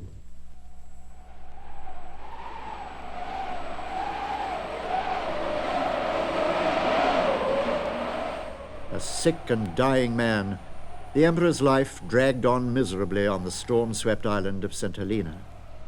But at last, on the evening of the 5th of May, 1821, I beg my son never to forget that he was born a French prince.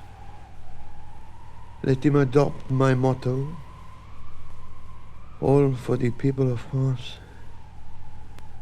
Of France, the army.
Svorts ir Konstantīns Strots Plencinieks, lasēšanu gromatas kungs stosta lobais pēdējos ailes. Tāvs jau ir īgojis uztabā un pauškinoja ar vasareiti.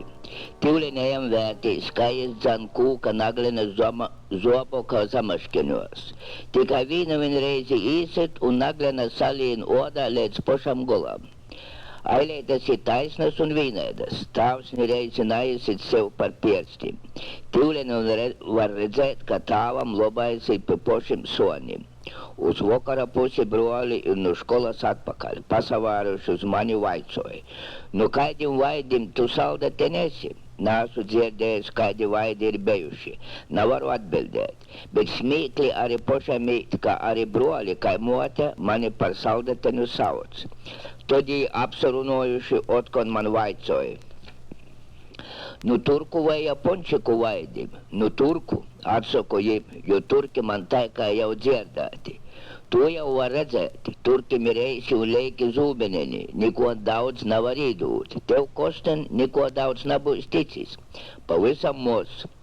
Tagad netiks nekot, labais ir man klot. Broli pasavēja viens otra un noglaudējuši uz ūdus soka.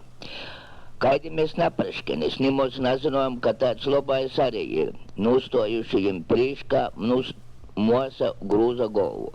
Zinojāt gan, tā tikai izalīkat, ka īgojat uztabā, tā tīvleni obējiem pastostīja, ka man ar kostuni ir labais. Jā, laikam gan tā pastostīja. Broli pastāja pa koklus, bet mota tīvleni saimi sauc vakarinos. Ko tavs ir nuskaitījis seisu lūkšanu, un mēs visi porzakristējuši, kā ir nūrunots, es uzmunu vidēju broli un mūsa vacoku. Kā tikai čveri līdzēku ar kreisu rūku, mēs tīvleni saucam. Aizmirsot, kā ar lobu josots. Pēc vakariņam šokol visiem joēja togro gulēt. Motai nāsu daudz petrolējas lampā. Mūsas un muna gultene ir pisīnas vīna otrai pretī. Pacēluši galvas varam viens otru labi redzēt. Pats neliela laicene mūsa man vaicoja. Vai tu kostun arī redzēji savu lobu? Kā padomāju reizēm arī tā kā redzu. Es arī. Atsoka mūsa un zem deča nasku sevi runoja. Tot pēc laicene otkon. Kādas acis ir tovam lobajam? Munam ir zilas. Samirškunoju vairākas reizes acis, laiku izdūmotu. Munam ir palākas, es drūši soku. Mūsu saimē visiem ir palākas acis. Tad jau lobajam būs tādas pošas, jo pasaver vēl, varbūt munam būs palākas. Vēl pēc laika mūsa ir otkon kūsacie. Apsēc tu arī kostun savu lobu. Munam ir silts, obējiem ir silts. Pavalku deči viersa, kur varētu būt mums lobais. Tad soku mūsa, ar lobu nakti mūsen, ar lobu nakti lobais. Mūsa vairāk nārbīt, laikam bija šīmīgusi. Tad es verūs vēl zem deča timsā un šalti man pretim pamirškonoja lobo zilpalākos acis.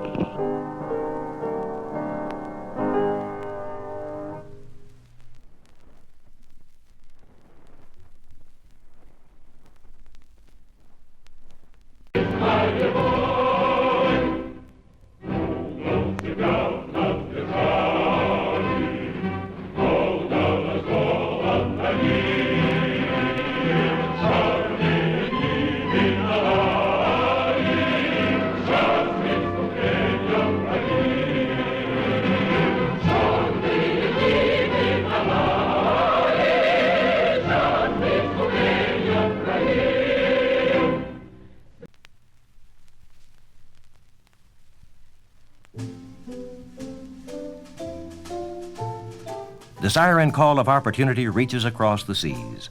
A tide of immigrants from all corners of Europe and Asia pours in to meet the awesome labor demands of American industry. In one 6-year period, 1905 through 1910, the total swells to nearly 6 million people. Those arriving at the port of New York City are greeted by the Statue of Liberty, its pedestal bearing these words from Emma Goldman's inspired poem. Give me your tired, your poor, your huddled masses yearning to breathe free, the wretched refuse of your teeming shore. Send these, the homeless tempest-tossed, to me. I lift my lamp beside the golden door.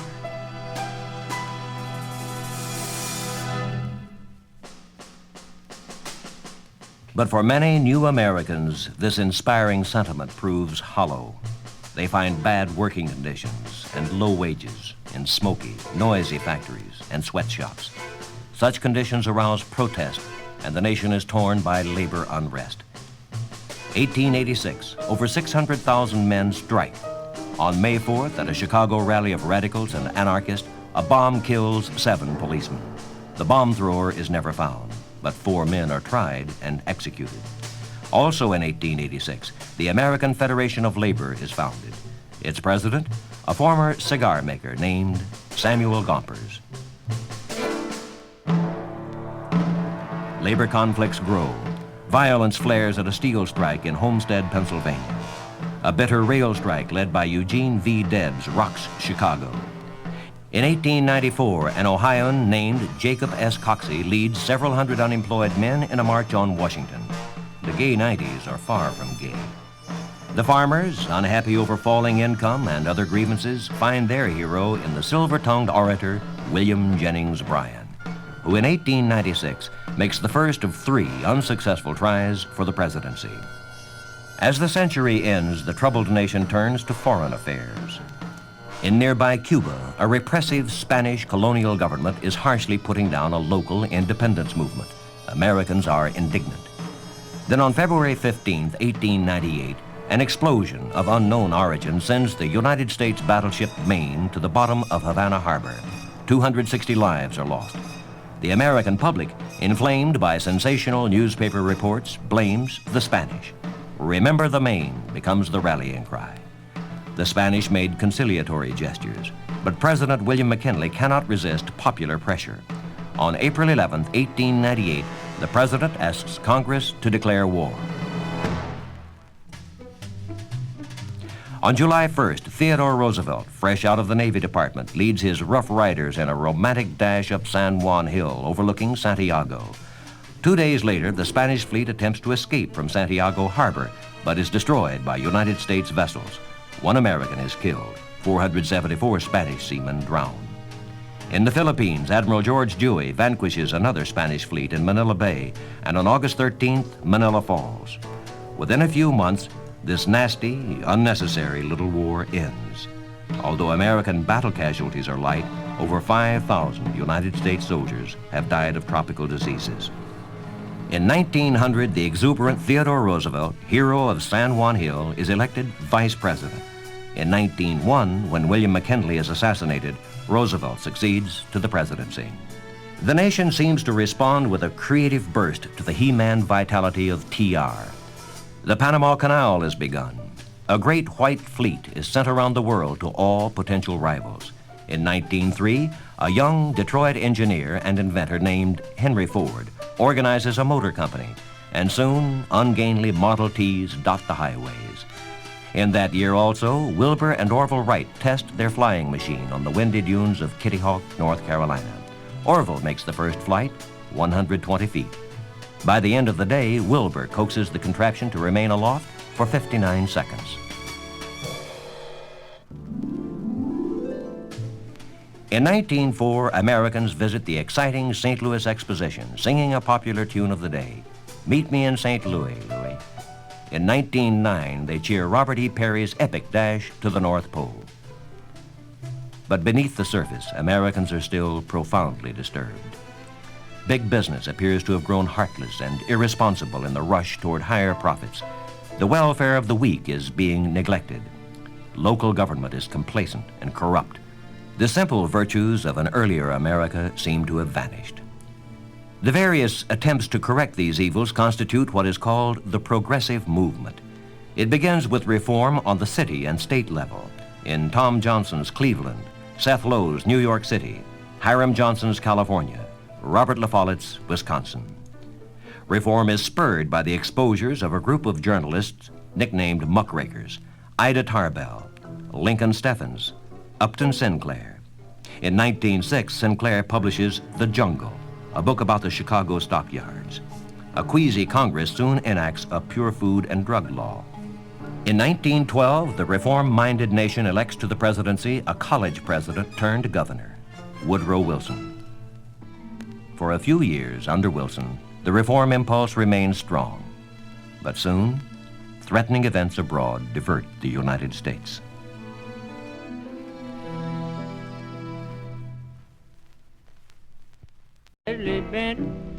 Where they get dough from, goodness knows. But if they don't produce it in the street, they goes. Doggone, I mean the panic is on. Some play the numbers, some read your mind. They all got a racket of some kind. Some trimming cones off of people's feet. Ancient history. I hope the old Romans had painful abdomens. I hope that the Greeks had toothache for weeks. I hope the Egyptians had chronic conniptions. I hope that the Arabs were bitten by scarabs. I hope that the Vandals had thorns in their sandals. I hope that the Persians had gout in all versions. I hope that the Medes were kicked by their steeds. They started the fuss and left it to us.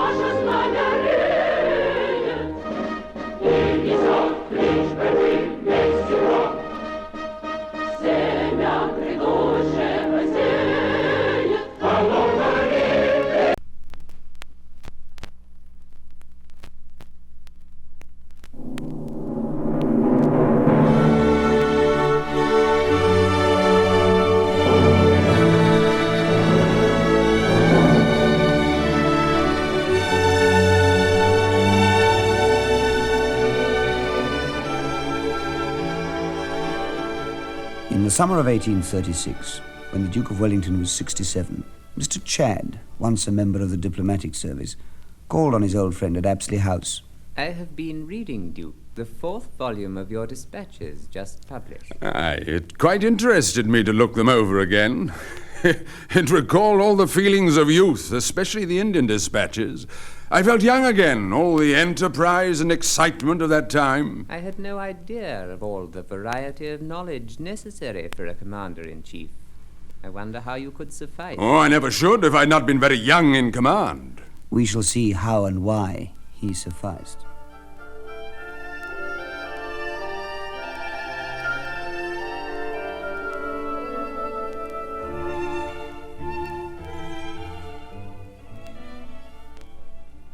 The Dublin, where the future Duke was born on the 1st of May, 1769, was stamped with the orderly splendour of the 18th century. He was born the Honourable Arthur Wesley, 4th son of the 2nd Lord Mornington, professor and composer of music at Trinity College, Dublin. In later years, when they ragged Wellington about being Irish, he retorted, If a man is born in a stable, that don't make him a horse. After 2 unfruitful years at Eton, young Arthur was taken by his mother, now widowed, to Brussels, and finally sent to the French Academy at Angers. He was never without his violin. Practically all he had inherited from his father was love of music.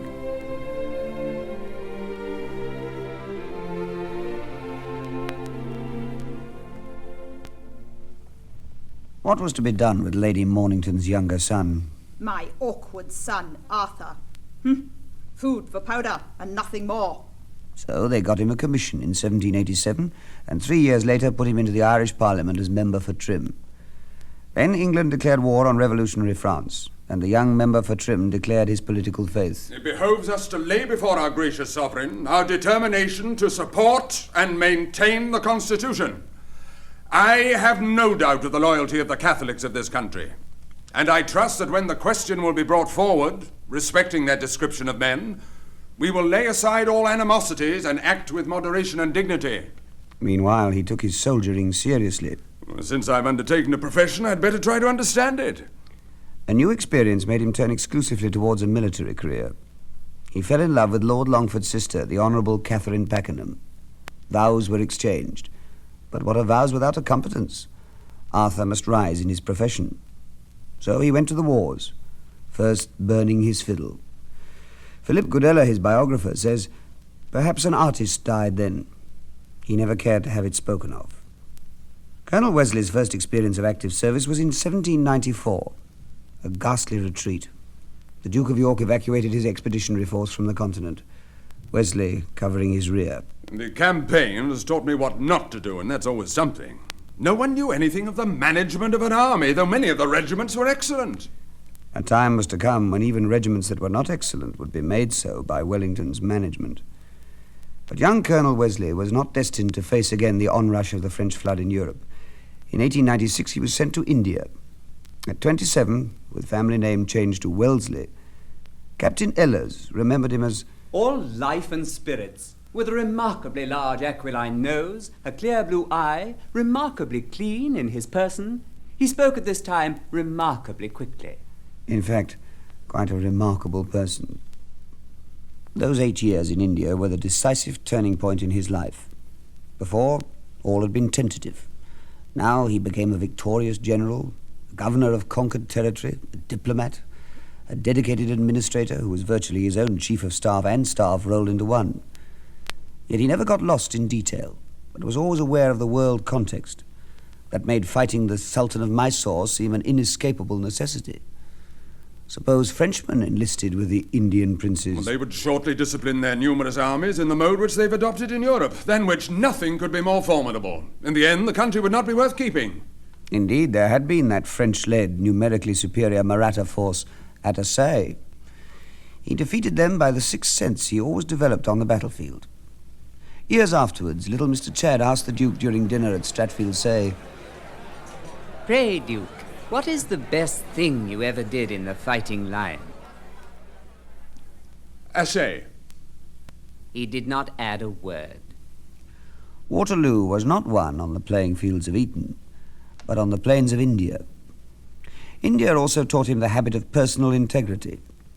He wrote to a subordinate who had accepted bribes from a Raja for himself and General Wellesley. I'm surprised that any man in the character of a British officer should not have given the Raja to understand that the offer would be considered as an insult. From India he learnt the virtue of political honesty. I would sacrifice every frontier of India 10 times over in order to preserve our credit for scrupulous good faith. What brought me through many difficulties in the war and the negotiations for peace? The British good faith and nothing else. Finally, India made him independent. Well, I'm not rich in comparison with other people, but very much so in comparison with my former situation. I got a great deal of prize money in the last war. So he came home and married Kitty. He'd not seen her for nearly 10 years, and time, or fretting, had withered her. At first sight of her, he whispered to his brother Gerald, "She's both very ugly, by Jove." It was not a happy marriage, though she bore him 2 sons.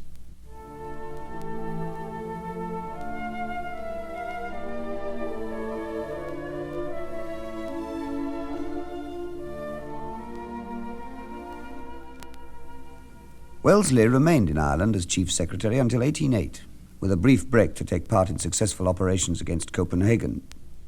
Suddenly, a corner of Europe, the Iberian Peninsula, challenged its French masters, and Wellesley urged support for England's ally, Portugal, recently invaded. The manner in which Bonaparte's armies are now spread in all parts of Europe affords an opportunity which ought not to be passed by. The opportunity was seized, and in June, Wellesley took command of a Portuguese expedition. He said, "Well, they may overwhelm me, but I don't think they'll outmaneuver me. First, because I'm not afraid of them. Secondly, because if what I hear of their system of maneuver is true, I think it a false one as against steady troops. I suspect all the continental armies were more than half beaten before the battle was begun. I, at least, will not be frightened beforehand." Wellesley twice defeated the French in Portugal during August. Then a ham-handed war office superseded him by 2 incompetent veterans. Victory was not pursued, and the Convention of Sintra was signed, whereby the French army was allowed to evacuate Portugal intact. Wellesley and his superiors were hauled before a court of inquiry. Their grudging acquittal was quickly followed by Sir John Moore's death at Corunna. It seemed that the Peninsular expedition had reached an inglorious end. Wellesley refused to despair. I have always been of the opinion that Portugal might be defended, whatever the result of the contest in Spain. My notion is that we ought to employ an army in Portugal amounting to about 20,000 British troops. Miraculously, His Majesty's government concurred, and in April 1809, General Wellesley sailed in command of England's last army on the continent of Europe. The battle honours he won in the Peninsula are part of our heritage. 1809, Talavera, his first victory in Spain, created Viscount Wellington. But lest Marshal Soult should cut him off from his Portuguese base, he retreated back into Portugal. For despite the bravery of his Spanish allies, he had found their commanders incompetent, especially General Cuesta. I can only say that the obstinacy of this old gentleman is throwing out of our hands the finest game that any army's ever had. 1810, Busaco and the lines of Torres Vedras, finest example of Wellington's defensive genius. Marshal Massena was ignominiously halted short of Lisbon, and next spring fled into Spain, despite Napoleon having sneered at Wellington as a mere sepoy general and ordered Massena to drive the English leopard into the sea. In 1811, Wellington's plans to capture the frontier fortresses guarding Spain misfired, and he fought only one great battle, Fuentes de Onoro. It was the most difficult one I was ever concerned in. We had very nearly 3-1 engaged against us. Moreover, our cavalry hadn't a gallop in them. If Boney had been there, we should have been beaten. Even without Boney, Wellington again had to withdraw into Portugal, his Spanish allies protesting bitterly. And were the British taxpayers to finance nothing but retreats? 1812. The frontier fortresses at last fell to Wellington after bloody assaults. The capture of Badajoz affords as strong an instance of the gallantry of our troops as has ever been displayed. But I anxiously hope that I shall never again be the instrument of putting them to such a test. Salamanca. In July, he defeated Marshal Marmont, swooping to victory the moment Marmont blundered. My God, they're extending their line. Order my horses. On the 12th of August, he entered Madrid. Private Wheeler of the 51st was there. The people were mad with joy. The air was rent with deafening shouts of Vive Wellington! Vive les Angoleses! Vive les Hilandos! Wellington was at the head of the column. They called us their deliverers, their saviors. The poor Virgin Mary was forgotten, at least for that day. But the glory of 1812 ended for Wellington, as it did for Napoleon, in retreat. For both, the most agonizing retreat of their careers. Wellington had been besieging Burgos when he heard that 2 French armies were converging on him. So his hungry, increasingly demoralized troops tramped through mud and icy rain yet again towards Portugal.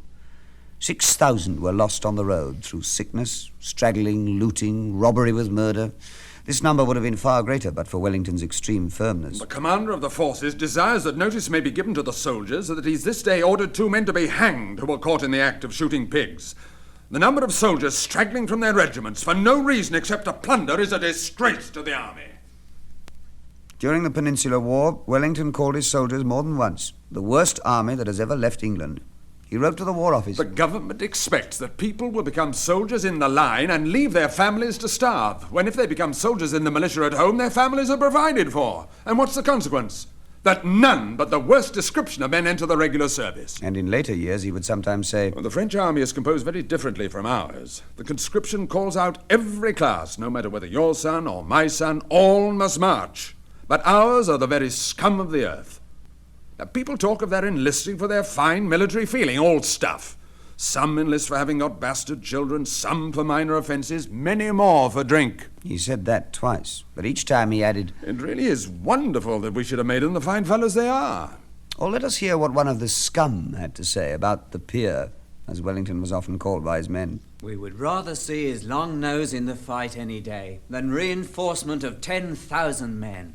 1813. Wellington marched back into Spain. Victory at Vittoria. Not a mere peninsula, but a European event, for the Bonapartist court was tumbled pell-mell back into France. Wellington crossed the Bidassoa in October, his army being the first of Napoleon's foes to stand upon the soil of France. Their general felt they deserved it. The army was never in such heart, and it is probably the most complete machine for his number now existing in Europe. Our success depends upon the discipline of our troops, and there appears to be a new spirit among the officers, which I hope will continue.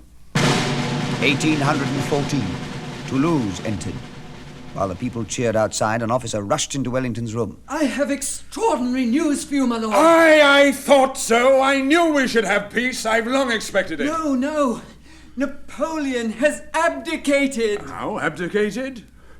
You don't say so, upon my honor. Hurrah! He returned home as Duke of Wellington and heard Mr. Speaker tender the thanks of Parliament. When the will of heaven shall have swept away the present generation, you will have left your great name to adorn, defend, and perpetuate the existence of this country among the ruling nations of the earth.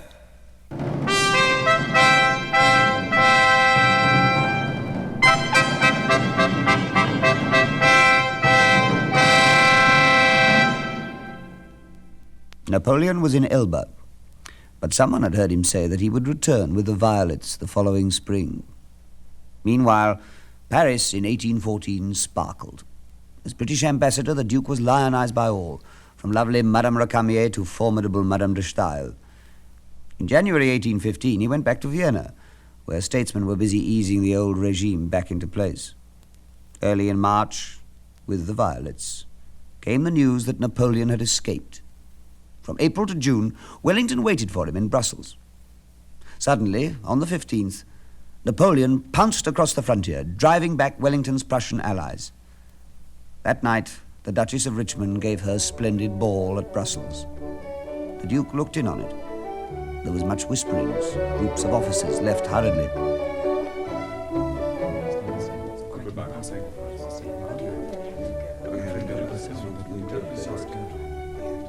Presently, Wellington addressed the Duke of Richmond. Well, it's time for me to go to bed. Is there a good map in this house? In my room.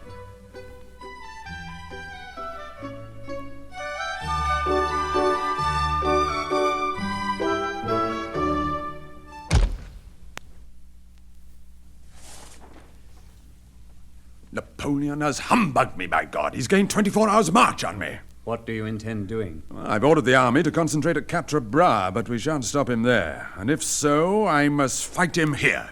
Mont Saint-Jean, Waterloo. Next day, the 16th, he was barely in time to check Marshal Ney at Quatre Bras, and on the 17th he heard bad news of the Prussians at Ligny. He told his ADC, Colonel Gordon. Oh, Blucher's had a damn good hiding and gone back 18 miles. Well, as he's gone back, we must go back too. So he withdrew to the crossroads just south of Waterloo, placing all the troops himself. As he always said, I like to see what is on the other side of the hill.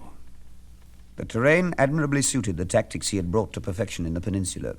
Secure lateral communications for moving up reserves, and a reverse slope behind the long ridge of Mont Saint-Jean for protection and surprise. All night, the rain beat down, and Sergeant Wheeler wrote, The morning of the 18th June broke upon us, drenched, benumbed, and shaking with the cold. If I had not had a good stock of tobacco, I must have given up the ghost. Lord Uxbridge, Wellington's second in command, asked him about plans. Plans? I have no plans. I shall be guided by circumstances. But one plan at least had been made, for old Blucher to support Wellington's left. Soon after 11:30, the Battle of Waterloo opened with a frontal assault by Ney, followed by another, column after column, dashing headlong upon Wellington's ridge to break on his squares. As he wrote afterwards, Never did I see such a pounding match. Both were what boxers call gluttons. Mistakes were made and critical moments faced by both sides. But for Wellington, the issue was simple: to hold on until Blucher arrived. About 1 o'clock, Prussian forces were first sighted on the eastern horizon. In time, all Wellington's staff were killed or wounded. Some of them, like Uxbridge, were riding at his side. My God! I've lost my leg! Have you, by God? The Duke galloped on. All was exposed. All was unscathed. About 3, in an oven-hot melee, he was heard shouting encouragement to Captain Mercer and his gunners. Ah, that's the way I like to see horse artillery move.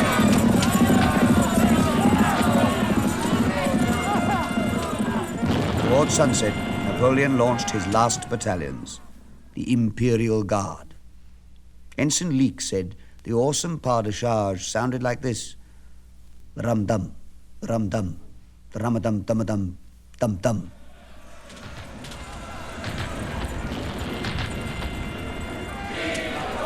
Suddenly, Wellington's voice rang out. Up guards! Ready! All of them, Maitland's guards and Coburn's 52nd, rose from behind the ridge in the high cold. Taken by surprise, the French broke and fled, while the Prussians, flooding onto the battlefield, helped to sweep the finest army on earth into limbo. The Duke rode back to Waterloo on his charger Copenhagen, and after 18 hours in the saddle, he slept. At 3 o'clock next morning, the army surgeon, Dr. Hume, entered Wellington's room. He sat up in bed and extended his hand, which I took and held in mine. Whilst I told him of Colonel Gordon's death, and of such casualties as had come to my knowledge, I felt the tears dropping fast upon my hand, and saw them chasing one another in furrows over his dusty cheeks. He brushed them away and said to me, Thank God I don't know what it is to lose a battle, but nothing can be more painful than to gain one with the loss of so many of one's friends. Then he drafted the famous Waterloo Dispatch, rode with it into Brussels, and ran into his friend Mr. Creevy. The Duke said, Oh, it's been a damn nice thing, the nearest run thing you ever saw. By God, I don't think it would have done if I had not been there. Afterwards, he wrote to anxious friends. The finger of Providence was upon me, and I escaped unhurt. I never saw infantry behave so well. Wellington was appointed Commander-in-Chief of the Army of Occupation in France. He was largely instrumental in shortening its term. Thankfully, in 1818, he returned home, henceforth to be an integral part of the English scene. As a member of Lord Liverpool's Tory cabinet, post-war unrest seemed to him purely due to radical agitators. He wrote to his politically minded friend, Mrs. Arbuthnot. It is clear to me that they won't be quiet till a large number of them bite the dust, as the French say, or till some of their leaders are hanged. In 1829, as Tory Prime Minister, and against the ultra-Tories of his own party, he carried the bill giving Catholics the right to stand for Parliament. How would he get it through the Lords, asked Macaulay of Lord Clarendon, who answered, "Oh, that'll be simple enough. He'll say, 'My Lords, attention, right about face, quick march, and the thing will be done.'" Wellington himself was accused of a volte-face, although he had long contemplated some Catholic relief. Towards parliamentary reform, the Duke's attitude was unyielding. He found the pocket boroughs a reliable method of keeping power in the hands of the propertied classes. He declared in the Lords, "The country already possesses a legislature which answers all the purposes of good legislation. I am not only not prepared to bring forward any measure, but I shall always feel it my duty to resist such measures when proposed by others." It was his swan song as Prime Minister. He resigned in 1830, and Mrs. Arbuthnot lamented in her journal, "I confess I am mortified beyond expression solely on the Duke's account. There is something about him that fascinates me to a degree that is silly, but which I cannot resist. He is so amiable, so kind-hearted, with a great appearance of roughness, and so frank, that I always feel I would die for him." and he would always die for his country. But just now, the country needed a gift Wellington lacked, political imagination. During the Reform riots, the Iron Duke was the mob's favourite target. I was hooted, as usual, on my way to the house. They smashed the windows of Apsley House, so he put up iron shutters. Taking one look at the reformed House of Commons, he said, "My God, I've never seen such a collection of shocking bad hats." Whether the mob booed or cheered, he seemed totally indifferent. But he was human, as we see from a cheerful note from Mrs. Arbuthnot in 1832. I met a man and his wife in a buggy close to Regent's Park. He trotted after me and said, "I want to tell your Grace that I pray to God to prosper your endeavours. I hope no offence." All along the road, the people turned out to see me. Gently and gradually, he changed from the controversial public figure into the beloved father figure of the country. He towered above party faction, writing during the Corn Law crisis of 1846, "I am the servant of the Crown and people. I have been paid and rewarded, and I consider myself retained." For his valour, integrity, and devotion to duty, he became recognised as the greatest Englishman of his time. His home, Apsley House, was known as Number 1 London. But it was at Walmer Castle that the great Duke died in 1852. His funeral, the last to be held in England with all the pomp of heraldry, took place in St. Paul's Cathedral. England that day buried Duke of Wellington, Marquis of Douro, Prince of Waterloo, Duke of Ciudad Rodrigo, Marquis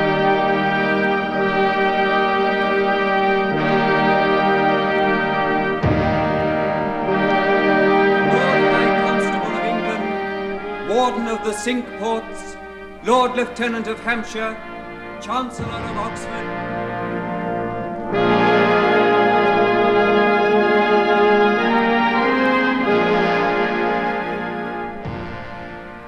But perhaps that was almost too grand a farewell for one so modest in his habits, so simple and direct. More like him was his departure from the House of Lords after an all-night sitting. A group of workmen standing around happened to recognise him. God bless you, Duke! Bless you, Duke! Hurrah! The Duke of Wellington! God bless you, sir! For heaven's sake, people, let me get on my horse.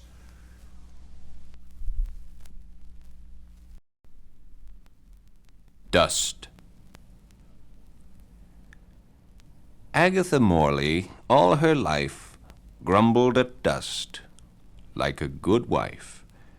Dust on a table, dust on a chair, dust on a mantle she couldn't bear.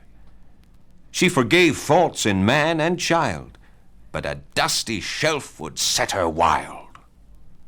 She bore with sin without protest, but dust thoughts preyed upon her rest. Agatha Morley is sleeping sound, 6 feet under the mouldy ground.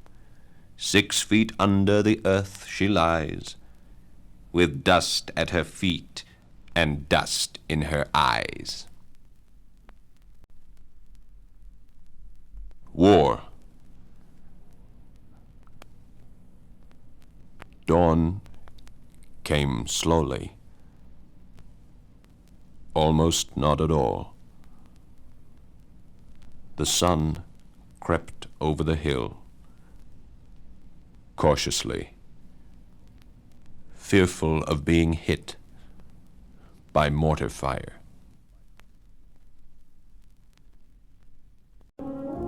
And I, into the valley of death, rode the 600.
Latgola pirms 1000 gadiem. Pirms 1000 gadiem Latgola bija neatkarīga valsts. Tos galvas pilsēta un administratīvais centrs tūlaik bija Polocka, kura atrodas Daugavas labajā krastā. Latgoļu zemes stīpēs garšos upes obējiem krostim uz rītumim līdz pat Kūkinojai, tagad sauktai par Kūknesi.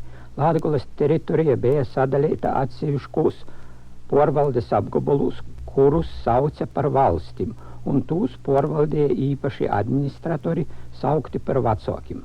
Vistoļāk uz rītumim no Polockas bija Būrtnīku azara apgabals, kāpēc arī tika saukts par Tolovu. Bet no Polockas vistoļāk uz austrumu izvirzēto apgabalu, kai pošu Galēju apdzīvoja gola ļauds, kurus vēlāk slavi izrunāja par goļaci, bet lietuvīši pašlaik sauc par golindim. Pa Daugavu senā pagotnē Jūdņeceļa zīdu laikā kustēja daudz plūstu, laivu, strūgu, mūsdīnu, liellaivu priekšteču. Šos strūgas bija galvenos preču porodotojs un līdz ar to arī galvenais muitošanas un nodokļu ievākšanas objekts. Noteicies par Daugavas strūgu kustību un muitošanu bija Polockas valdnieks, kuru latgaļi sauca par strūgu valdi, bet sveštautīši par Rogvolot, jo tī nevarēja treju latgaļu līdzskaņus sablīvējuma st-r atšķirt un dzirdēja tikai pēdējo skanīgāko r. Tamdēļ strūgu valds slavu izrunā skanēja par Rogvolot. Daudzu plūstu, laivu un strūgu kustības dēļ latgaļi savai upei deva nosaukumu saliktu no 2 vārdiem – Daug un Gova. Pirmais saliktine vārds pie lietuvīšiem arī pašlaik ir palicis nagrūzīts, bet pie latgaļiem jau skaņ porveidots Daudz. Otrais vārds – Gova. darbības vārda īt ar nozīmi kustēt, porsavītot. 1000 godu pie Latgaļa jau ir porsaskaņojis par goja, lai gan citi darbības vārdi pagotnes laikā, kā ir runova, dzīdova un tam līdzīgi, vēl arī šodien vītam ir saglabojuši senotnes izrunu. Visumā tomēr senajos Daugu govas un mūsdīnu Daugavas nosaukumi, nozīme un izruna nav daudz mainījušies. Pirms 1000 gadiem Latgolu skora liela nalaime. Laikā starp 976 un 980 gadiem pēc Kijevas trūņa kārojušais Krīvu princis Vladimirs, vēlāk Krīvijas vēsturē slavinots par svātu, apostolim leidzīgu, ībruka Polotskā, nonovēja Kienines trūgu valdi, jo divējus dālus izkova poreju Kienines saimi, bet Kienine meitu, kuru Latgaļa sauca par Strūga meitu, bet slavi izrunoja par Rognedu un Rohmedu, Vladimirs nūlaupīja, izsludināja par vīnu no savam daudzajam sīvam un pīvīnoja savam horemam. Tik tragiski beidzēs viens no Latgulas neatkarības pūsmim, pīvīnojot Polotsku Kijevas valstī, bet Polotska arī vēlāk uz eisoku vai garoku laiku bauda neatkarību, un Latgaļa arī vēl šodien ilgojas pēc savas tāvu zemes, bijušos Polotskas valsts rītumu daļas, brīvības. Bonifacijs Briška, Latgaļu senotnes pietnīgs.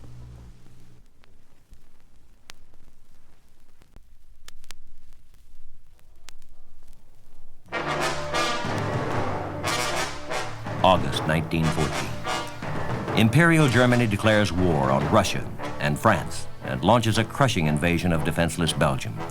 Soon, all Europe is drawn into the titanic struggle. At first, Americans are determined to remain aloof. Peace movements flourish. "I didn't raise my boy to be a soldier" is a popular tune of the day. Woodrow Wilson and Secretary of State Bryan are firmly committed to neutrality. But neutrality is difficult to maintain amid lurid reports of German atrocities. Then in February 1915, Germany declares British waters a war zone and warns away all neutral shipping. The powerful German U-boat fleet gives teeth to this warning. May 1915. The British steamer Lusitania prepares to leave New York for an Atlantic crossing.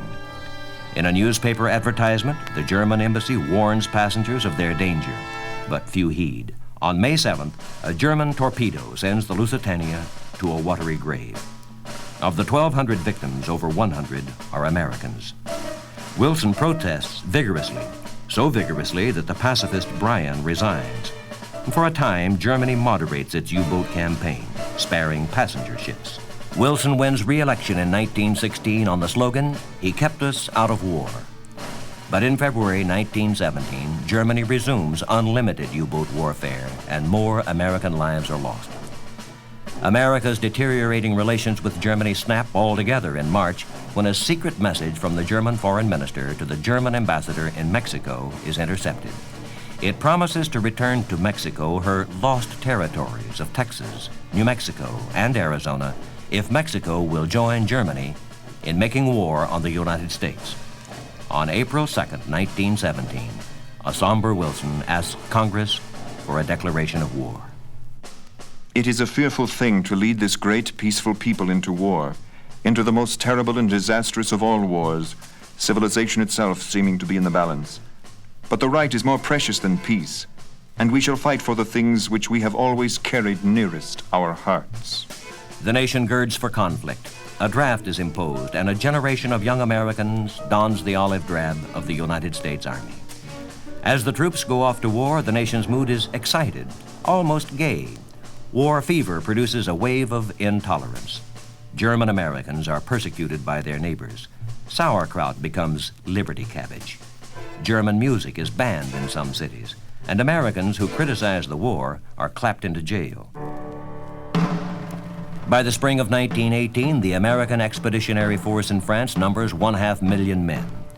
Americans receive their baptism of fire that May, when 4,000 of them take the French village of Cantigny, 60 miles north of Paris.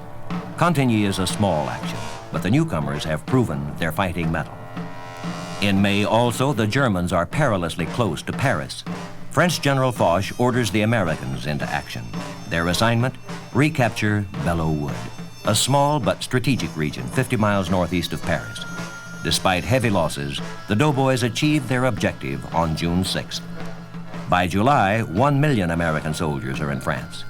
Names like Soissons, Rans, Saint-Mihiel, and Verdun take their places in American history.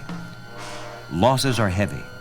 For the young doughboy in the trenches, the jaunty farewell march through Dayton, Boston, or Peoria now seems very far away. Gradually, the overwhelming Allied force grinds down German resistance and pushes steadily eastward. On November 11, 1918, an armistice is signed in the forest of Compiègne. Wild celebrations break out in American cities. Frontline doughboys breathe a sigh of relief. What President Wilson has called the war to end all wars is over.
England was now a commonwealth ruled by what was left of Parliament, but it was Cromwell at the head of the army who had the real power.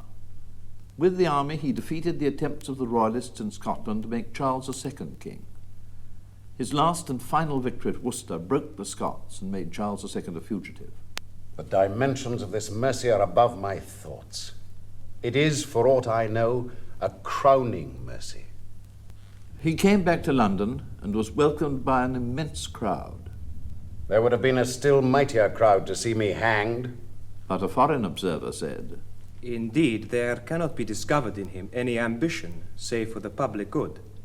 He has come to be honored and esteemed, besides for his great valor, as a man commanded by heaven to establish this republic." And some said, "Cromwell will make himself a king." He consulted a friend about the future government of the country. As for the members of Parliament, the army begins to have a strange distaste against them, and I wish there were not so much cause for it. And really, their pride and ambition and self-seeking, engrossing all places of honor and profit to themselves and their friends, and their injustice and partiality, and the scandalous lives of some of the chief of them, these things, my lord, to give too much ground for people to open their mouths against them and to dislike them. We ourselves have acknowledged them the supreme power and taken our commissions and authority from them, and how to restrain and curb them after this. What if a man should take it upon him to be king? I think that remedy would be worse than the disease. As to your own person, the title of king would be no advantage, because you have the full kingly power in you already. If you should take upon you the title, the question will be no more whether our government shall be by a monarch or by a free state, but whether Cromwell or Stuart shall be our king. And all those who were for a commonwealth, and they are a very great and considerable party, will desert you. Your hands will be weakened, and your cause in danger to be ruined. I confess you speak reason in this. Nevertheless, Cromwell determined to get rid of Parliament. Suddenly standing up, Cromwell made a speech wherein he loaded the Parliament with the vilest reproaches, and told them that the Lord had done with them, and had chosen other instruments for the carrying on of his work. This he spoke with so much passion and discomposure of mind, as if he had been distracted. Sir Peter Wentworth stood up to answer him, but the general stepped into the midst of the house, where he said, Come, I'll put an end to your prating. Then, walking up and down the house like a madman, and kicking the ground with his feet, he cried out, You're no Parliament! I say you're on no Parliament! I'll put an end to your sitting! Call 'em in! Call 'em in! Whereupon 2 files of musketeers entered the house, which Sir Henry Vane, observing from his place, cried out, This is not honest. Yea, it is against morality and common honesty. Then Cromwell fell a-railing at him. Oh, Sir Henry Vane! Sir Henry Vane! The Lord deliver me from Sir Henry Vane! Then, looking upon one of the members, There sits a drunkard, and giving much reviling language to others, he commanded the mace to be taken away. What shall we do with this bauble? Take it away! Then Cromwell applied himself to the members of the house. It's you that have forced me to this, for I have sought the Lord night and day that he would rather slay me than put me upon the doing of this work. Guard, see the house is cleared of all the members, and see the doors are locked up.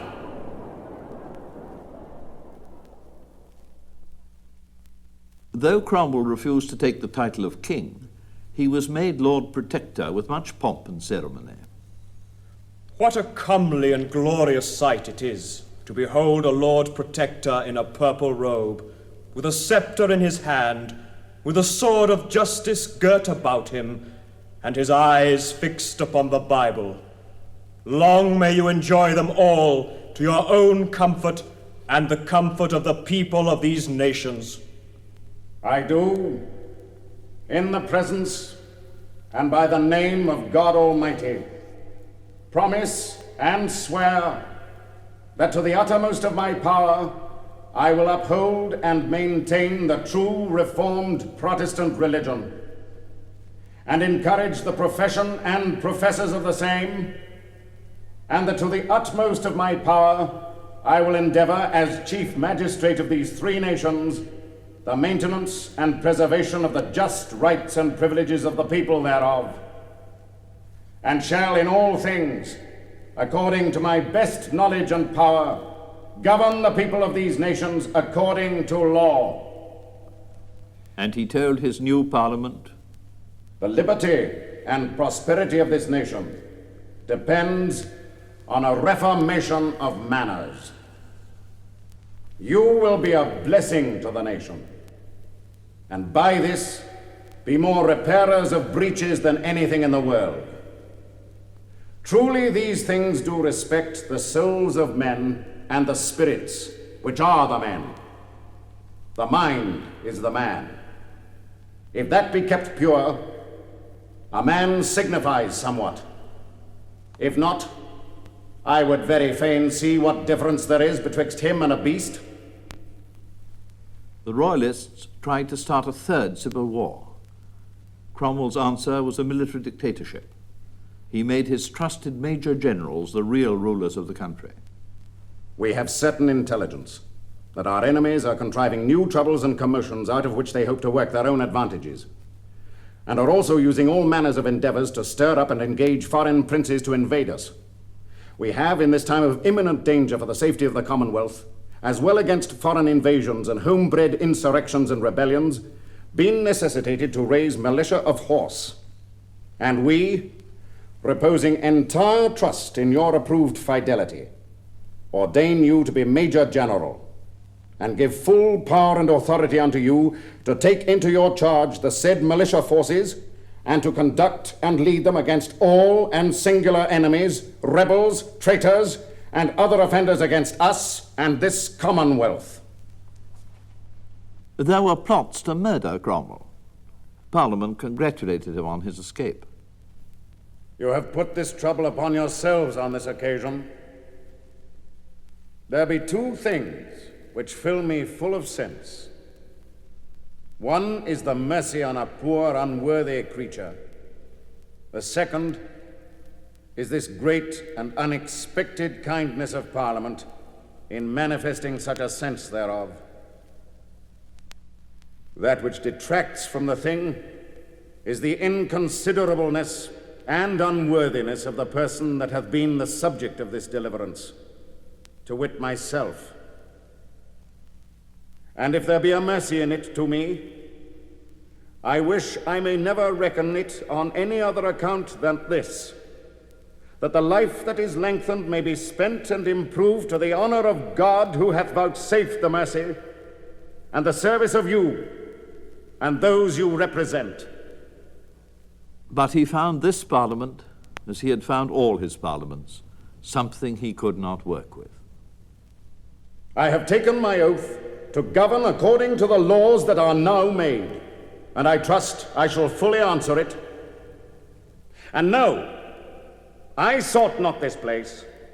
I speak it before God, angels, and men, I did not. You sought me for it, and you brought me to it, and I took my oath to be faithful to the interest of these nations. No man but a man mistaken, and greatly mistaken, could think that I, that hath had a burden upon my back for the space of 15 or 16 years, would seek such a place as I bear. I cannot but say, in the presence of God, in the comparison of which all we that are here are like poor creeping ants upon the earth, that I would have been as glad as to my own conscience and spirit to have been living under a woodside and have kept a flock of sheep rather than to have undertaken such a place as this. And I doubt if you had offered it to the meanest man in this room, he would not have undertaken it, really, if he had but wisely considered his own person. But on such terms, really, I took it, and I failed on those terms. I think it high time that an end be put to your sitting, and I do declare to you here that I do dissolve this Parliament. Let God judge between you and me. However difficult things were at home, Cromwell made England great abroad as she had never been since the days of Queen Elizabeth I. He, as she had done, fought Spain. There is no intelligent person but will easily see how empty and weak the reasons are that the Spaniard has for claiming for himself alone an empire of such vast and prodigious extent. The Spaniards endeavor to justify themselves for having enslaved, hanged, drowned, tortured, and put to death our countrymen, robbed them of their ships and goods, even in time of profound peace, and that without any injury received on their part, which cruel usage and havoc, as often as the English call to remembrance, they cannot miss to think that their former glory is quite gone, and their ships of war become entirely useless if they suffer themselves to be any longer treated in such a disgraceful manner. When the Protestant Vaudois were persecuted by the Duke of Savoy, John Milton, who was one of Cromwell's secretaries, wrote a poem on it which began, "Avenge, O Lord, thy slaughtered saints, whose bones lie scattered on the Alpine valleys cold." And Cromwell protested to the Duke. Oliver, Protector, to the most serene Prince Emmanuel, Duke of Savoy, Prince of Piedmont, greeting. We understand that such of your Royal Highness's subjects as profess the Reformed religion are commanded to depart their native habitations, and that when they applied to your Royal Highness for a revocation of the edict, a part of your army fell upon them, most cruelly slew several, put others in chains, and compelled the rest to fly into desert places and to mountains covered with snow, where some hundreds of families are reduced to such distress that 'tis greatly to be feared they will in a short time perish through cold and hunger. These things, when they were related to us, we could not choose but be touched with extreme grief and compassion for the sufferings and calamities of this afflicted people, and we most earnestly beseech your Royal Highness that you would command your losses to be repaired, and that an end be put to their oppressions. Though Oliver re-established England's greatness abroad, The troubles at home and his difficulties were soon too much for him. He became ill, and when his favourite daughter died, his sorrow was so great that it was as when... My eldest son died, which went as a dagger to my heart. Indeed it did. He continued to work. Our rest we expect elsewhere. That will be durable. But on his lucky day, September the 3rd, the anniversary of the crowning mercy of Worcester, a great storm swept over England. The Royalists said it was the devil come to take his soul. But that is not how Oliver saw it. His last prayer was, Lord, though I am a miserable and wretched creature, thou hast made me, though very unworthy, a mean instrument to do thy people some good and thee service. And many of them have set too high a value on me, though others would be glad of my death. Lord, however thou do dispose of me, continue to go on and do good for them. Give them consistency of judgment, one heart and mutual love, and go on to deliver them, and with the work of reformation, and make the name of Christ glorious in the world. Teach those who look too much on thy instruments to depend more upon thyself. Pardon such as desire to trample upon the dust of a poor worm, for they are thy people too. And pardon the folly of this short prayer, even for Jesus Christ's sake. And give us a good night, if it be thy pleasure. Amen.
Lilacs last in the dooryard bloomed, and the great star early drooped in the western sky in the night, I mourned, and yet shall mourn, with ever-returning spring.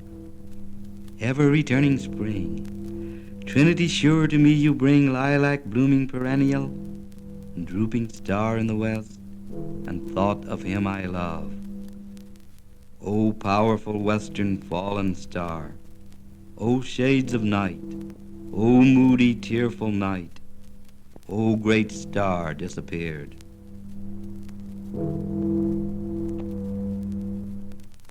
So wrote Walt Whitman on the death of Abraham Lincoln, killed in Washington, a martyr to our freedom.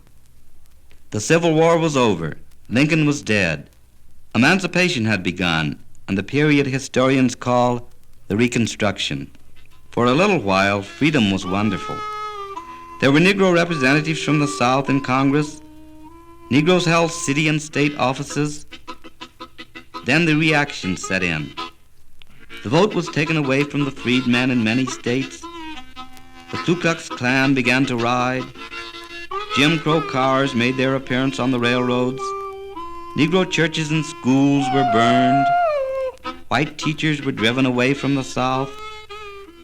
Freed with nothing, the farmers' slaves were poor and often hungry. The night was dark. But hope was there, and ambition, and the desire for learning, even though the road was hard. Trouble in mind, I'm blue, but I won't be always. The sun will shine my back door someday. I'm all alone at midnight, and the lights are burning low. Never had no much trouble in my life before.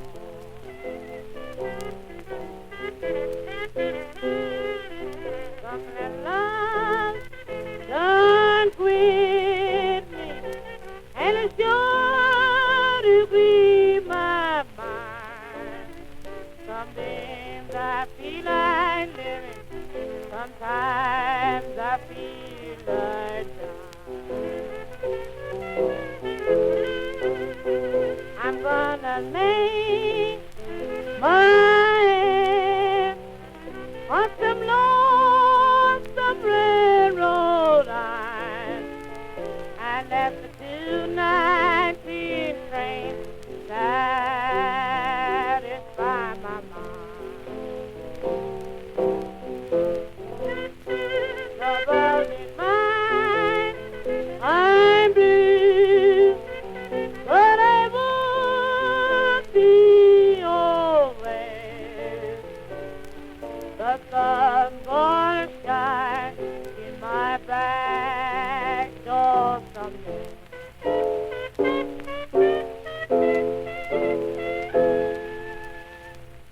The blues, but the sun is going to shine in my back door someday. Shortly before the Civil War began, a boy was born in slavery. He stood one day with bare feet before the big house to hear the Emancipation Proclamation read, and he saw the tears run down his mother's face at the news of freedom. Then, still a child, he went to work in the salt pits of West Virginia. He wanted to learn to read and write. So did his mother. But there was no teacher for Negroes anywhere around. So all by themselves they pored over an old blue-backed speller at night by the fireplace. Finally, the colored people of the town raised enough money to send away and get themselves a teacher. Then the boy went to school, working in the early mornings before school in the salt mines, and again after school until dark came. On his first day in class, the teacher asked all the children their names, and each child but him had 2 names. He was ashamed to have only one name, Booker. So when his turn came, out of the clear blue sky, he added Washington. Booker Washington, he said. Later, he added an initial, T. He gave himself a full name, Booker T. Washington. When he was about 15, Booker walked almost all the way to Hampton on the coast to study, arriving there with no money. But the kind white teachers accepted him, and he became their most famous student. After graduation, he himself founded a school, Tuskegee, and he became one of the great American Negroes, a kind of link between the freedmen and the powers that be, a counselor to presidents and the official leader of his race. At the Cotton State Exposition in Atlanta in 1895, Addressing the largest crowd to whom a Negro had ever spoken in the United States, Booker T. Washington made a famous speech that went in part like this. 1/3 of the population of the South is of the Negro race.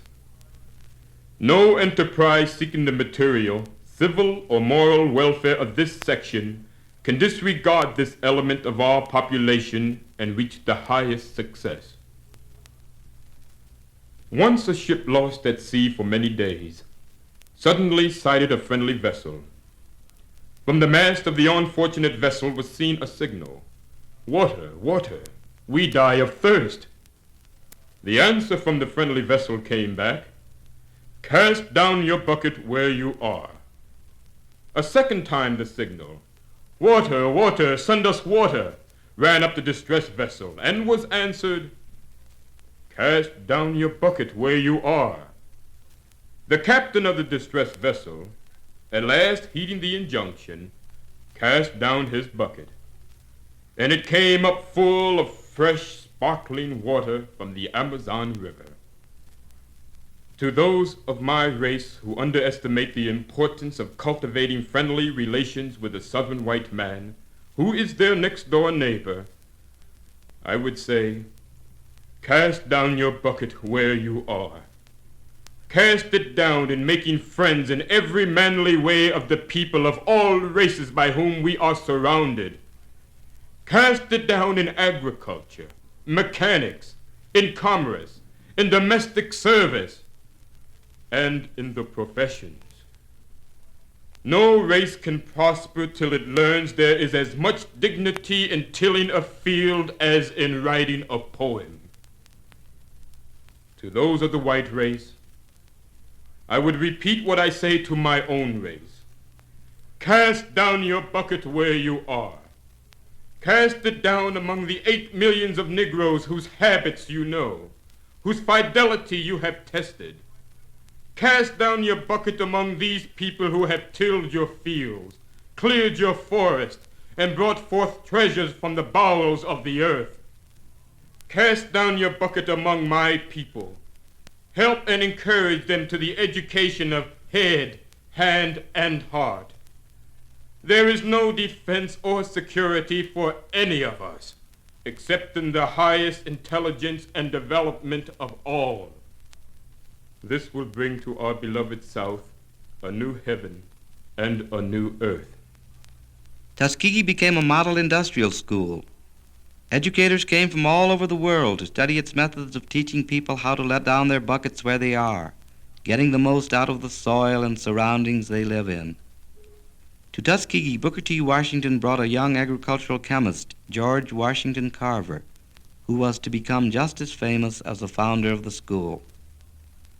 Carver developed hundreds of new products from the peanut, the sweet potato, and the soil of Alabama itself, from paints to cooking oils, plastics to rubber compounds, peanut butter to linoleum. His discoveries enriched the whole South, indeed the whole world, not just the Negro people. While Washington and Carver were working at Tuskegee, other Negroes all over the country were doing important things too. Great Negro newspapers were being founded, colored insurance companies were coming into being, books were being written, and, among other things, jazz was on its way to being born.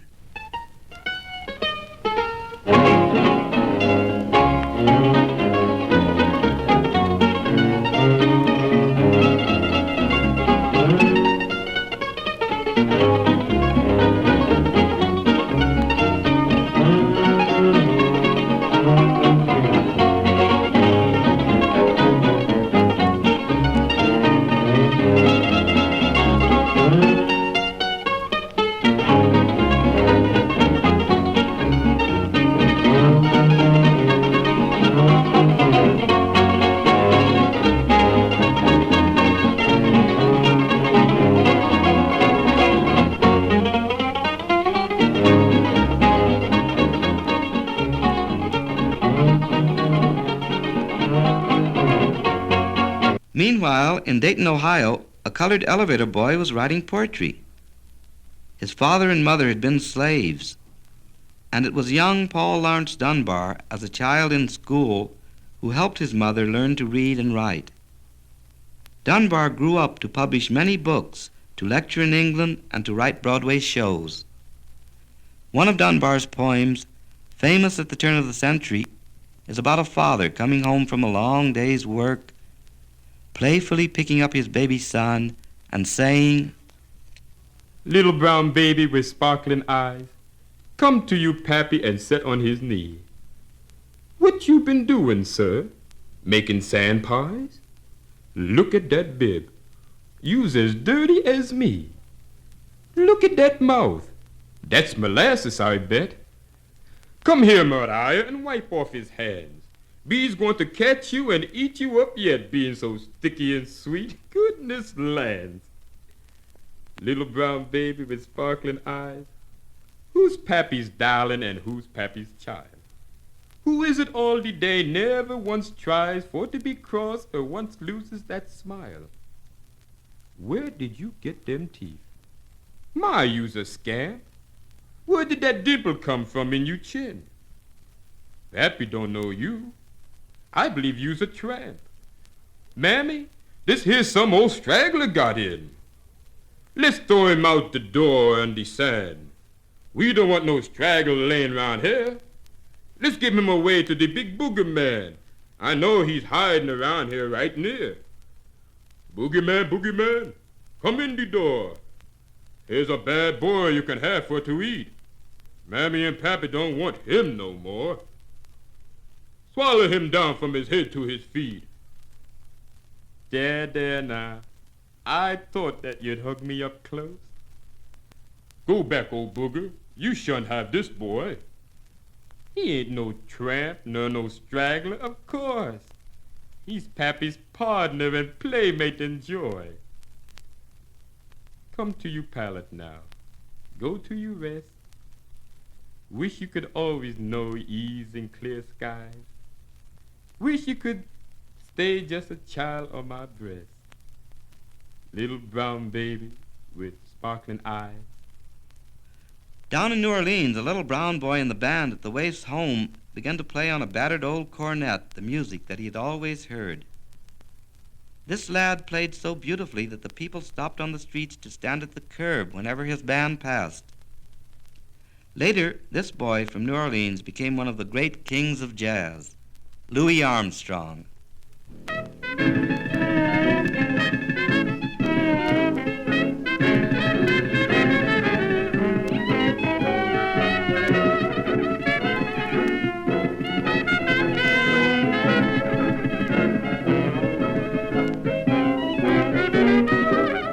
That's Louis, and he's playing a blues. The blues that were to have such a great influence on American life. In 1914, W.C. Handy wrote the St. Louis Blues, now sung around the world. And in 1924, George Gershwin first performed his Rhapsody in Blue that has become an American classic. Its themes are derived from the Negro blues. The blues are sad songs, but with an undercurrent of hope and determination in them. Thus it was with Negro life for a long time, with pools of prejudice and segregation at the doorstep, but with hope and determination always there. In 1905, a group of courageous colored men met at Niagara Falls to initiate a movement to do something about the many problems which colored people and democracy faced. Out of their conference eventually grew the National Association for the Advancement of Colored People, the NAACP. Together, white liberals and Negro liberals, through the NAACP, began to try to bring into being full democracy for all of the people in our land. In 1915, Dr. Carter G. Woodson, to whom this recording is dedicated, established the Association for the Study of Negro Life and History. Later, he founded Negro History Week. This association soon began to publish the Journal of Negro History and the Negro History Bulletin. Also, they published Dr. Woodson's book, The Negro in Our History. They brought out many other valuable records of our past and our present. Following the First World War, there were 70 lynchings within a year, In 1919, there were 25 bloody race riots in the United States. In some towns, returning Negro soldiers were beaten and forced to discard their uniforms. Mobs burned Negro homes. Segregation grew. In the violent Chicago race riot, millions of dollars worth of property was destroyed and many people killed. It was then that the poet Claude McKay wrote his most famous sonnet. If we must die, let it not be like hogs hunted and penned in an inglorious spot, while round us bark the mad and hungry dogs, making their mock at our accursed lot. If we must die, oh, let us nobly die, so that our precious blood may not be shed in vain. Then even the monsters we defy shall be constrained to honor us though dead. O kinsmen, we must meet the common foe. Though far outnumbered, let us show us brave, and for their 1,000 blows deal one death blow. What though before us lies the open grave? Like men we'll face the murderous, cowardly pack, pressed to the wall, dying, but fighting back. But for civilized men, violence should be no solution for their problems. So the NAACP kept working for equal enforcement of the laws of our Constitution, particularly for the colored citizen who did not have legal equality or full protection by the police. But little by little, we have seen these objectives come more and more into being in recent years, largely through the affirmation of the Supreme Court's upholding